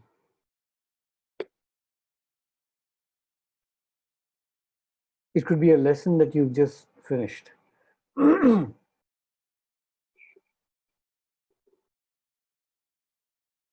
I'll give it like 30 seconds and then I'll move on. So assuming that is a lesson that we have finished, I will ask, first question is very basic. Do you have any doubts or questions? Were you able to understand it? Okay. And then I will do a check if they understood or not. So Jeevan, as we do this, I'm going to be that classroom. Okay. Go ahead. So you want me to ask you a question? So I'll get tough with you the moment I sense it's not a group question, okay? Okay, okay. So what did you think about the lesson that was, the story that was shared? Okay, so can you just give a 2-line summary of what maybe we've been through? The classroom? And then we'll just build on it as we go along. Sure, What sure. So, about? okay, I'll take a very basic example of, say, the hare and the tortoise story. The Cool. hare and tortoise story. Yeah. Done. Okay. Yeah. So what did you understand from the story? Or, yeah, what did you understand from the story? Hares run faster than tortoises. Right? But what happened in the story ultimately? Oh, the tortoise won. I mean, he just won because, you know, people who are really good at something usually are goofing off and sleeping anyway. Because they're fast. They know how to do it. Okay, okay. Do you think the story could have ended bit differently? If you were the hare, how would you have behaved in the story? No, I would have just given excuses. I mean, I know the stuff, right? The tortoise learns the hard way. And I already know it. I'm confident that I can do it.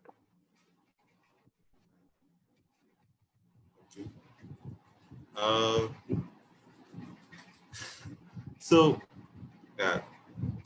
now, fine, but one Stop. last question. Yeah. Stop.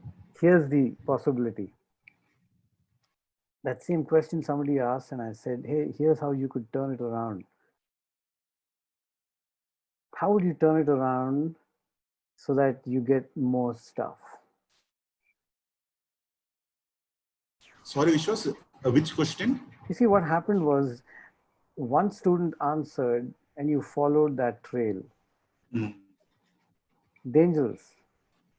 Now you've already gone into a different place with me. But you're assuming that I'm the only one in the classroom. I have many like me in the classroom. What question can you ask to bring the question back, the conversation back to the group? This is open to everybody, okay? This is open to everybody. Yeah. So does anybody else have any opinions to share? That's one way of putting it. Make it sharper. Okay. Somebody else.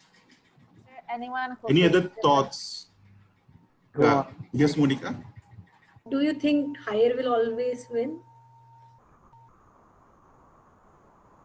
Most of the times. But you're still stuck with the story. I'm saying you still have only one opinion. I'm saying, how do you open it out so you keep it at the group level? What are the feeling of others about it? Okay, make it sharper. Remember, some conversation has already happened. How many of you agree with Vishwas? Okay, make it sharper. What are your feeling about Vishwas's opinion? Throw that question out of the window. This, how are you feeling? Damn it. Okay, here's the thing. My conversation with Vaishnavi was all about feeling, right? Yes or no? Yes. Yeah. Did I ask her that question? No. Did I? Yes, I did. Did I ask it in the same way? What did I ask that invited her to talk about it? How would you describe what words you want to use? What was going in your mind at that time? What did you felt No when? guessing. You're all guessing right now. I used a. No, I have written. Your Vishwas, I've written. You said what words you want to use to describe your feeling. Good. Is that the same as how are you feeling? No. That's all. And okay, here's a formula for you. Facts first. Ask facts questions. Feelings next. Findings third. And future last. The 4 F's. What's a fact question you can ask me?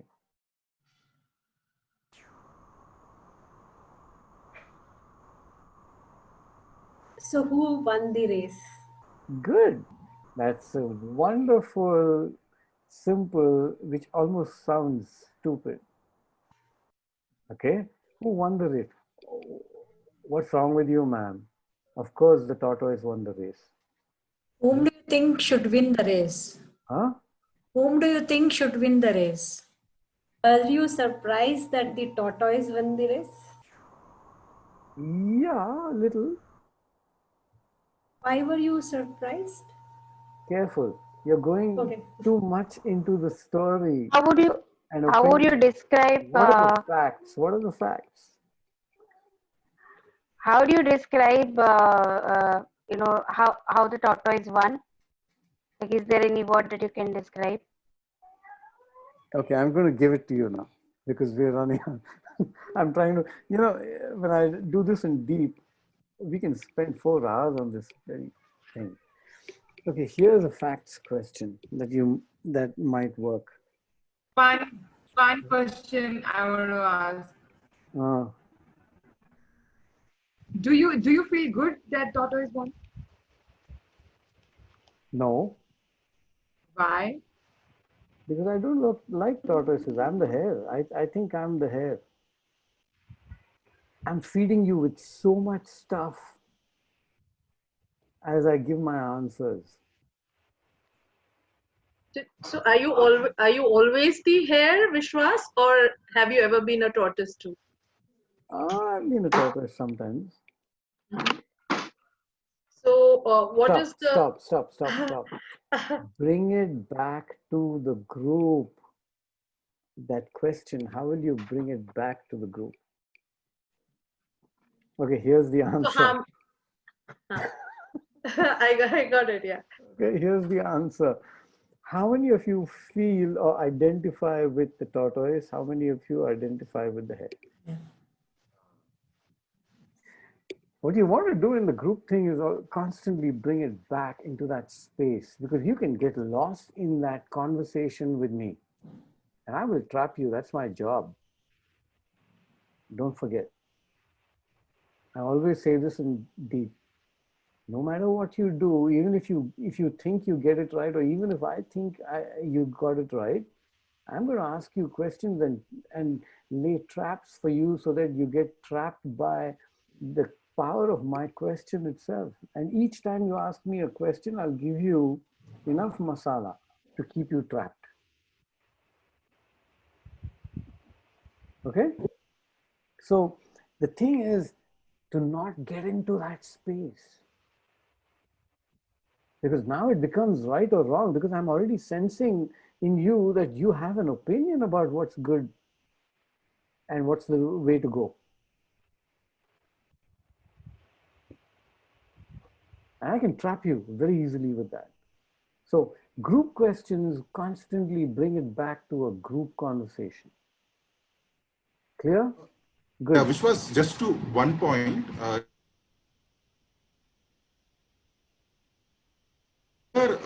It required, like I asked spontaneously about hare and tortoise. If I had prepared well and anticipated the responses, then my questions would have been sharper. So that's where the preparation comes in. Preparation, I'll tell you where it comes valuable. You're absolutely right. Which means that when you prepare for the hare and tortoise story, you also anticipate before the class 50 questions that they could, responses that might come. And you also write down 50 questions that you might be able to ask, which are group questions. What it does is helps you expand your ability to see things in more than one way. Because you know what? All you need is some kid who says, hares are the best thing in the world. Like Thanos, you should just get rid of all the tortoises. And gone, your entire plan there. So easy to trap you. the spirit has to be one of being open to the outcome, of being in an exploratory discovery stage. You're constantly trying to find out. Okay? See how hard it is? Stage 2.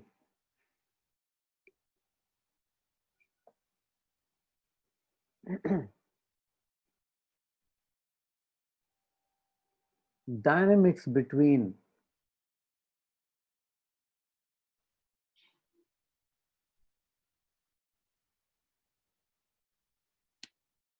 so if you had the hare and the tortoise story and you want to have a conversation about it and you wanted to bring it to interpersonal, what kind of a question might you ask? You know what, Jeevan, you've made it really hard for yourself. Processing a hare and tortoise story in a classroom is much harder than climbing a mountain and processing that. You see, I gave you the easy road, you took the hard one. And this is the beauty of it. Your students will be doing the same thing. You give them an easy one, they'll say, ah, that's too easy. They want to be hares, right? They'll always take the hard road. Okay, so let's stay with the top of the mountain. What kind of questions might you ask? Read that and ask me a question.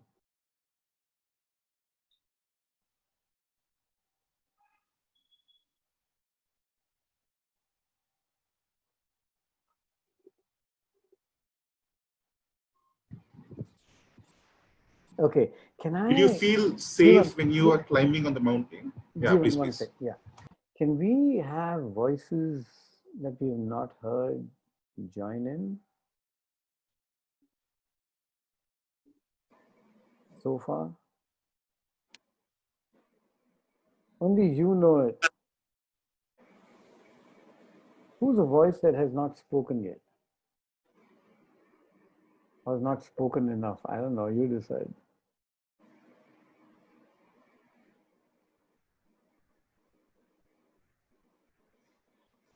Me? Che, is that? Okay. You see, what I got you to do with that one question? Am I that person? Do you all feel like you've all spoken enough in 7 sessions?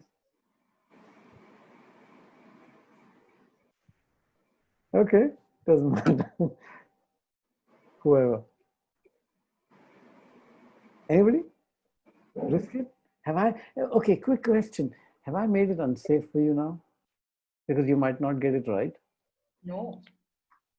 No, Yeah, Sure? not at all. not at all. I feel I have spoken enough. Okay, I agree. Even I feel I've spoken enough. Okay, so now, who feels like you haven't? I also feel I've spoken, not a lot, but spoken. You see, again, the same ones who speak usually are speaking up. Interesting how it works, no? Great. Okay, here's a group question. Sorry, group interpersonal question. Did everybody get to the mountain top at the same time?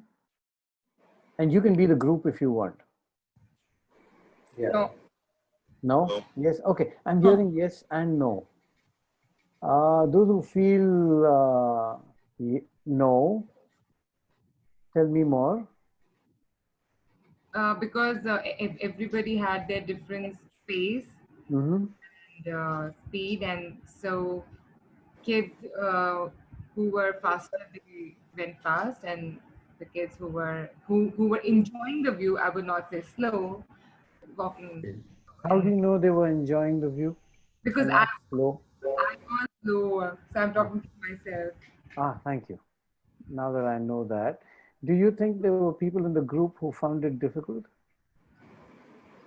Yes. Yeah? Yes. Yes. A few of them, yes. Okay. Any of you feel you found it difficult? Yes, I found it difficult. Okay. True. And what was difficult? I'm scared of heights. Uh-huh.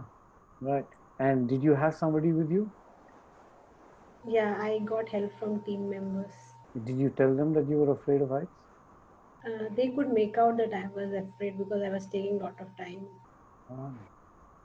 You see how I brought that what could be a one-on-one conversation to a connection conversation, where now she's talking about how she got help and how she got support. So what you're looking at, I could follow that up with, so where else did you notice help being offered? So how many of you recognize that somebody else needed help?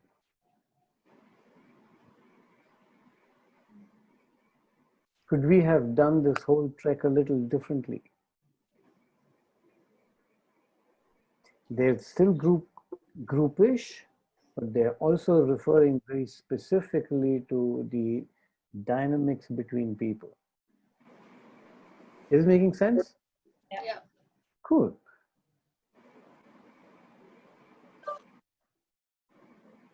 Which was a question here, when you ask such questions, interpersonal questions, and you come out with a very negative dynamic, like there is some very Let's role two play, groups. John. Sorry? Let's role play. Role play. How else can I? Otherwise, I'm just going to give you theory. Okay. Be a bad boy, man. So you like I will be the student, you be you be yourself, and you ask me a question. Right. So did you see people help each other? No. I felt everyone was ignoring me, Vishwas. I'm feeling very bad. Really? When you say ignoring, are you saying that they didn't talk to you? Yes, they just were walking alone. They never looked back at me, and they were just in their own, like they didn't even consider me over there. So I'm sensing that you needed. Did you need help? Yes. So this is my first time on this trek. I had a lot of expectations, but I felt that no one was accepting me. Did you share that information with anybody? No. I was assuming they would sense my discomfort. Okay, got it. I was shy to share it also. I felt it would be weak, or they would take it in the wrong way. Right. So did you notice anybody else who was feeling that way? Well, I felt everyone was happy. Everyone else was happy?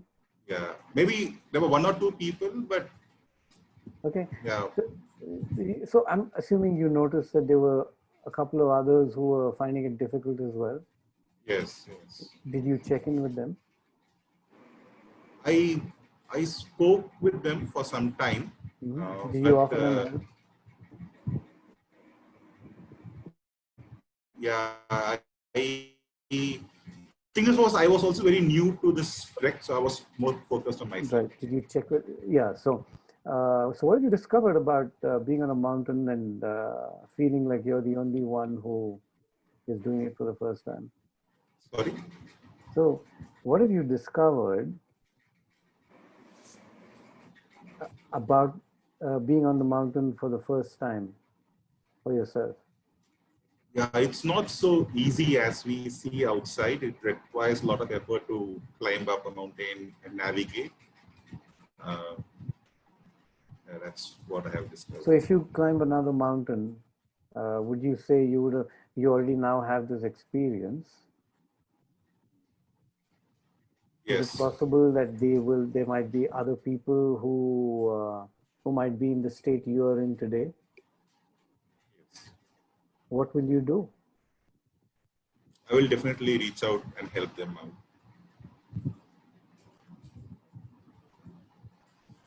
Got it? Keep bringing it back to that interpersonal space.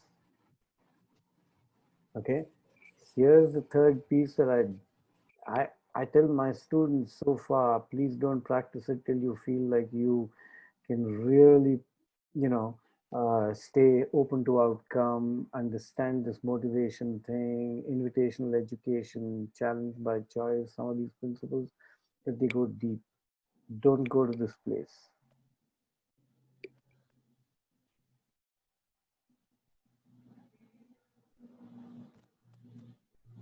My conversation with Vaishnavi was intrapersonal.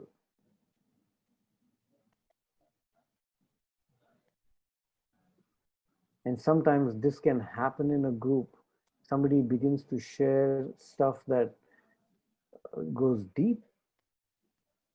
They bring up past experiences, past feelings, and they bring it out there, and the group is listening. And sometimes, as facilitators, as educators, we go into that tunnel. You see the visual?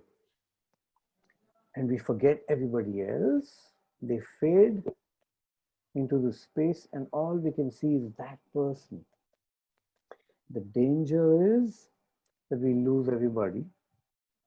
The danger is that if we have not taken permission about having that conversation with that person at that point in time, it can become an unsafe place for that person. This is a question I'm often asked because a lot of conversations in a classroom are often, they become intrapersonal between a particular child who has a question, and then we keep answering, we get into that loop. And the quickest way to get out of it is to say, hey, does anybody else have this problem? Or is there anybody else who does not understand? Then you begin to get stuff from the rest of the group. So just remember this. Try and bring it back to the group. Okay? Good? Okay.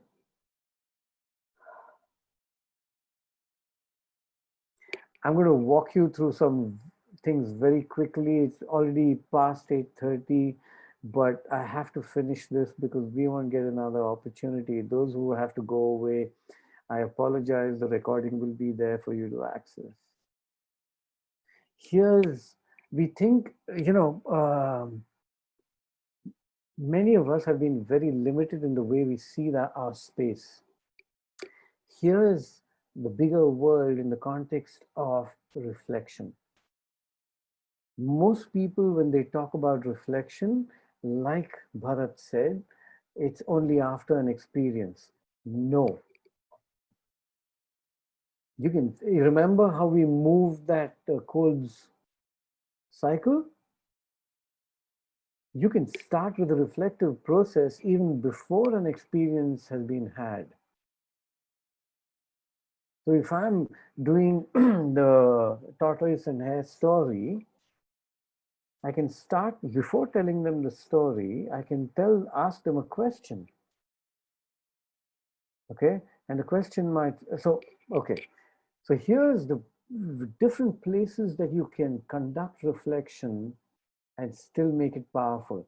One of the things about doing reflection only at the end of an activity is you've not caught stuff that has happened during the activity. And people don't remember. We've got very short memories, man. So they won't remember what happened in between. They just remember pretty much the last 20 seconds or 30 seconds of the experience. And they'll be talking from that point of view.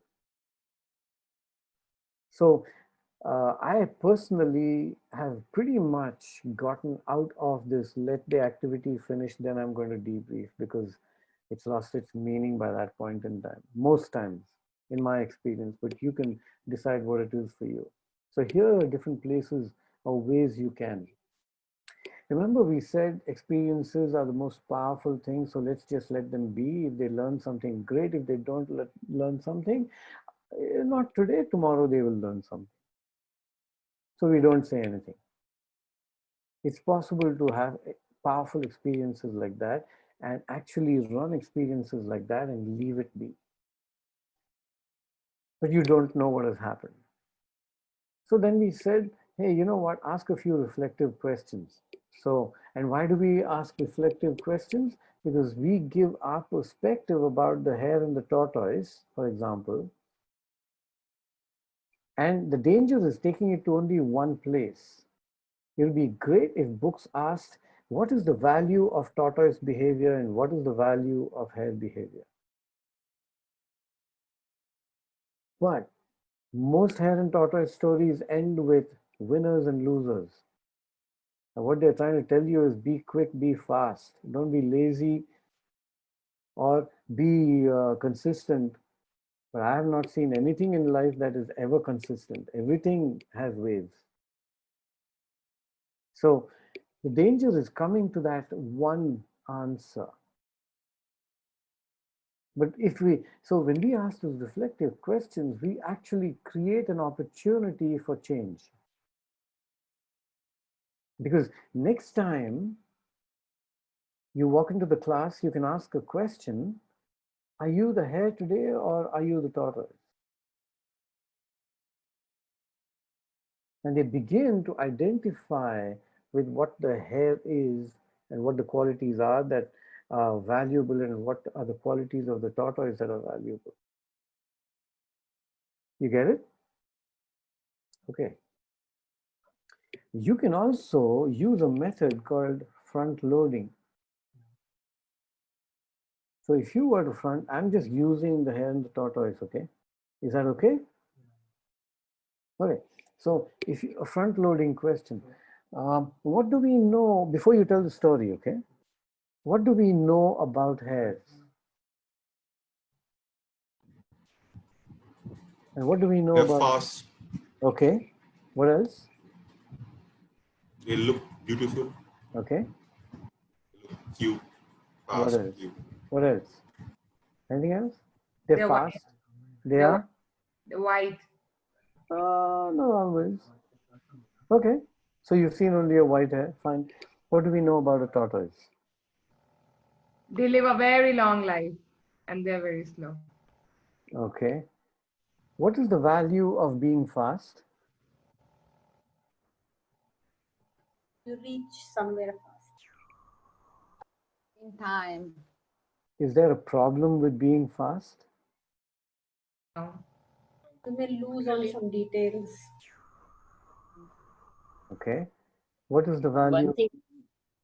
One thing, Vishwas, that tortoise is slow because tortoise doesn't have to run away from any predator, but hare has to run because it doesn't have that protective layer or something like that. So hare doesn't have that protection. Its protection is that hare can run fast, but a tortoise can go inside its shell and it doesn't have to run. Bharat, I hear you comparing the hare with the tortoise. Okay. We have not come there yet. So their priorities and their life and their skills are different. That's why. Good. So tell me the priorities and the life of either one of them. You see what I'm doing with my question? I'm bringing it back to looking at the hare and the tortoise separately. The moment you begin comparison, you have a problem. Yeah, then one has to be better than the other when you start comparing. Right. And now you've divided them. Right. And I've also passed judgment, or they have passed judgment in their heads that, it should always be faster or slow doesn't have value. Yeah. Right? True. Yeah. So I'm going to keep it constantly there. So that's an example of front loading the hare and the tortoise story. What are you actually doing? You're getting them to consider the qualities of both of them independently till you bring them up in relationship in the story. Hmm. You get that? Yeah. Okay, great. So if you're climbing up a mountain, the question could be, what is the value of climbing up the mountain? If you're going to climb a mountain for a day, what will you take? Water. What will you do on the way? Look around. What else? Take breaks. Okay.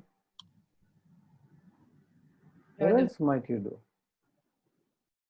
Enjoy the view. Enjoy. So I'm hearing that each of you is going to be on your own personal trip. Talk to each other. Did I get that right? Is that what you're telling me? You have to support each other.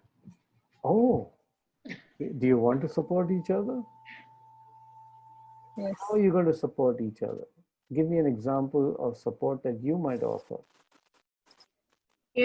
If someone is thirsty and they didn't carry their water, I would give them a little bit of my water. Give me an example of how you might ask for support. If I can't walk fast, or if I'm not able to keep up with the pace, I'll ask them to just walk a little slow or keep me. Oh, so you're going to change the way they operate. You're going to tell them what to do, are you? I'll just ask them if they can. So ask. I thought I heard you tell. Oh, sorry. I will ask for help. Ask. You're the one who's going to ask for help. Go ahead and ask, Gracie. Please walk slow. I can Because because I cannot walk as fast as you guys can walk. Because I'm weak. Oh, okay, fine. There you go. You get this? Great. So you can front load this entire thing, and then you can stop them halfway up the mountain and say, okay, how many of you feel like you noticed somebody needed help? Notice what? How many of you have noticed that somebody in this group needs help? I'm not asking you to mention names. I'm just asking you whether you noticed. Raise your hand if you did. Good. Now, by front loading the experience before we go up the mountain, they are already looking at the experience in a very different way. During the experience, you jump in. So you've created potential for change already. That means they might actually offer or ask for help. You got that? Vishwas, can you just explain more on this potential for change? What do you mean? Now that we've had this big conversation about helping each other, yeah, what's the potential for while it's happening, while the trek is happening? Right? Earlier, so you're talking about change in behavior. Sure. Because now they know that there might be people who need help. So I might be really fast, and then I say, hey, you know what, we talked about it. Maybe somebody can use my help. And I then practice that. And I say, hey, I see you walking slowly. Can I help you? Yeah, can you please carry my backpack? Okay, sure. Change has happened by the very act of me choosing something that I otherwise I may not have considered. Sorry to just add like an additional point here, but this potential for change is like an invitation. Like we are not forcing change to happen. We are leaving it open. It doesn't end there. I stop in the middle of the mountain and I say, did you notice anybody that might have needed help? Did you? Yes, you're asking us. Yeah. Yes. What did you do? I went and spoke to the person. Is there anybody? He said he can manage. Okay. I'm Is there too anybody tired else? to help, Vishwas. Oh, okay. right? Do you think you needed help? No, but I couldn't care too much about whether others needed help or not. Oh, okay. Do you think there are others like you? Maybe. Okay.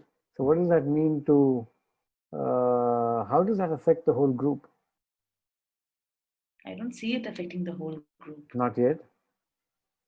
No. Okay. We've only come halfway up the mountain.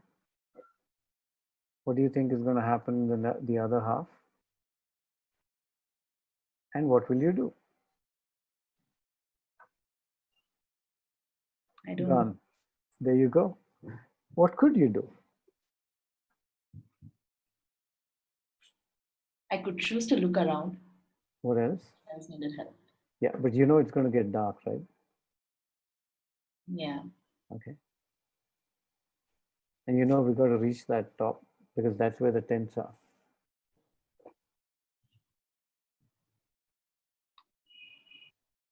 I got, there you go. You see, yeah. Okay. Yeah. A point comes when you can't fight it. Yeah. And you can fight as much as you want. I will still stay with you. Okay. I'm open to outcome. The conversation can go anywhere. I'm okay with it. That's called an intervention. You don't have to, it's in the middle of the experience. Create opportunity for somebody to stop what they're doing and reflect upon what they're doing. And the simplest way to do it is, let's say your child is having breakfast and half the stuff is falling on the ground. What do we normally do? You know what we normally do. But if you are a thinking practitioner, what you could then do would be what? What would you do? छोड़ेगा नहीं boss. बोलना पड़ेगा. So the food has fallen on the ground, no, Vishwas? That's what you're saying. Yeah. So we'll ask. No, ask. I'm the kid. You're the kid. So Vishwas, food is on the ground. Stop. What do you want to do? You've already defined it. An intervention is an invitation for me to get more observant to what's going on. So what do you think happened now? Ah, wonderful question. I'm eating. Okay. What else happened? The floor is also eating.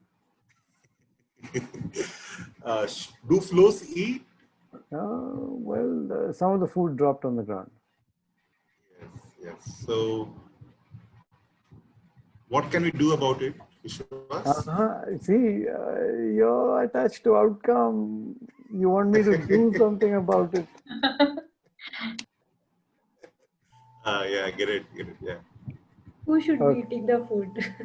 Play with it. So that's called an intervention, creating an awareness and an opportunity that creates another opportunity for change. But Vishwas, there's such a thin line between where you're overstepping and where you're like holding back. It's just That thin line will get fatter. Okay, and you will know that difference the more you do it. Just be aware of only one thing. If you want to conduct a good reflection, if you want to be a great facilitator, you have to be open to outcome, because this is about them, not about us.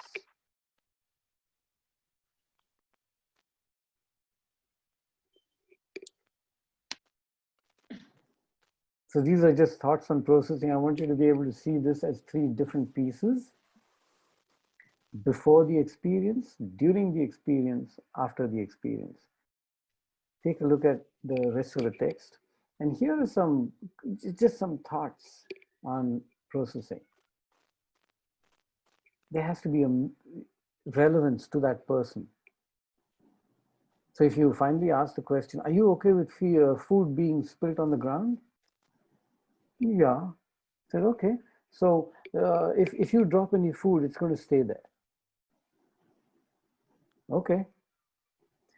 A time will come when things, the problem is we want that change now, here and now. Pick up that food, clean the floor, wash the plate.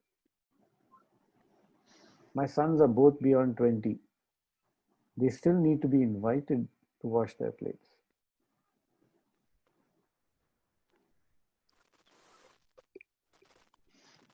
Okay? Set some ground rules. Why? Safety standards.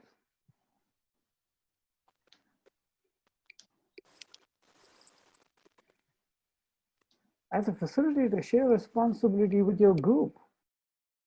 Just because we're going up a mountain doesn't mean I'm going to carry 15 backpacks. Share it.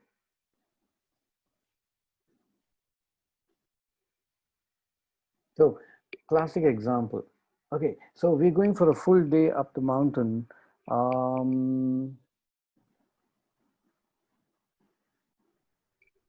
What will you take? Water. What else? First aid kit. Food. What else? Some food. Oh, food. And what? Right. So here, I'm just quickly walk you through this. Food. What food will you take? Can't take Maggie. What we have available in the store is potatoes, onions, vegetables, rice, atta. Okay. What will you do with it? Cook it. Cook it, How will yeah. you, Cook it. how will you cook it? We need a stove. Have you taken that? No, you need utensils also. See, everybody knows the answer. We need utensils. Now you say, okay, who's going to cook it? Probably one of us. Cool. All Who's of that? us. Oh, is there somebody called all here? Or one? No, like all of us will contribute to cooking. Ah, okay. Does anybody know how to cook? Yes. You see what I'm doing through this entire process? Empower. They're going to make the decisions, not me. Yeah.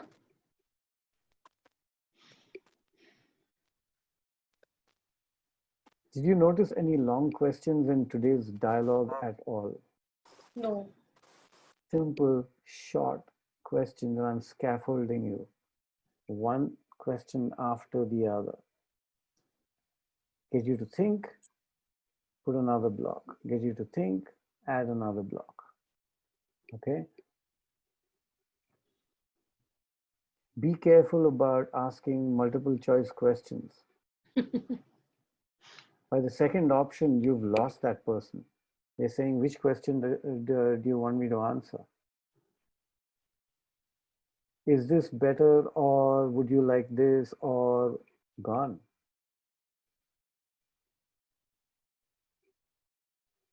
Don't disappear. Stay in there. Don't leave your class in supervision to somebody else and then come back and ask questions. Those questions will be completely irrelevant. Stay engaged. Detached from outcome. Okay. Hey, life's like that, man. You never said it was easy. Once you ask a question, ask the follow-up question. How will you, how will you carry your food? You said you want food on the mountain. How are you going to carry it? Great. What do you need for that? Backpacks. Great. Where are you going to get them? Store. Whom will you ask? Follow-up questions. And it's like 4 or 5 word questions. Just stay there. Stay with them. This is what I'm doing. Stay with them.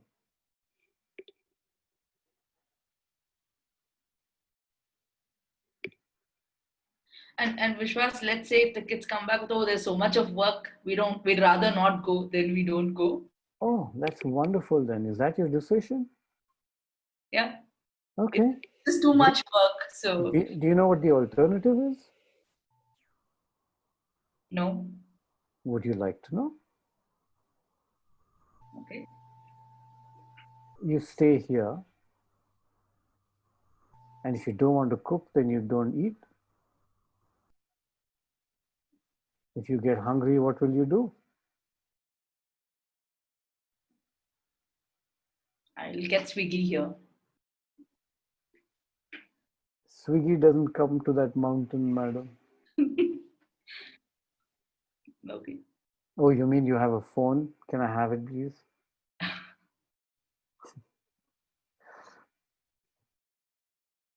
Get it? I'm okay with them staying on the camp. I'm okay with them doing nothing. But I will ask the group, is that what the group wants?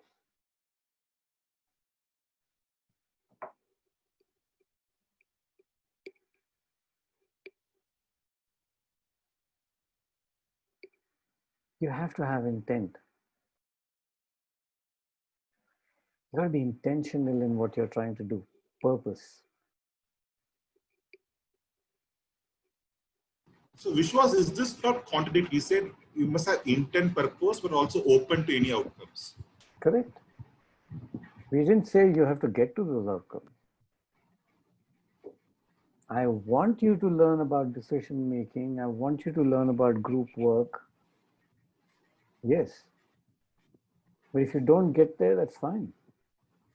I'm going to do everything within my possibility to bring conversations and actions in that direction.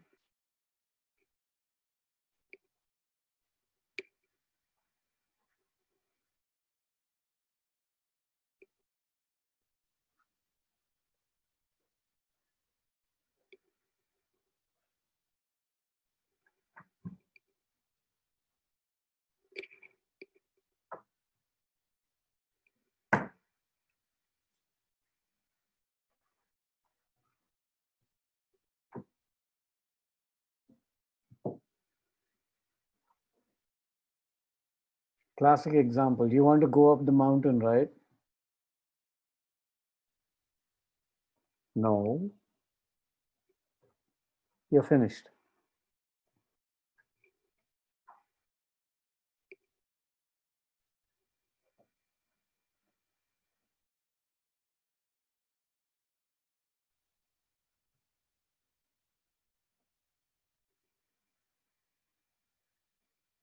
Have fun.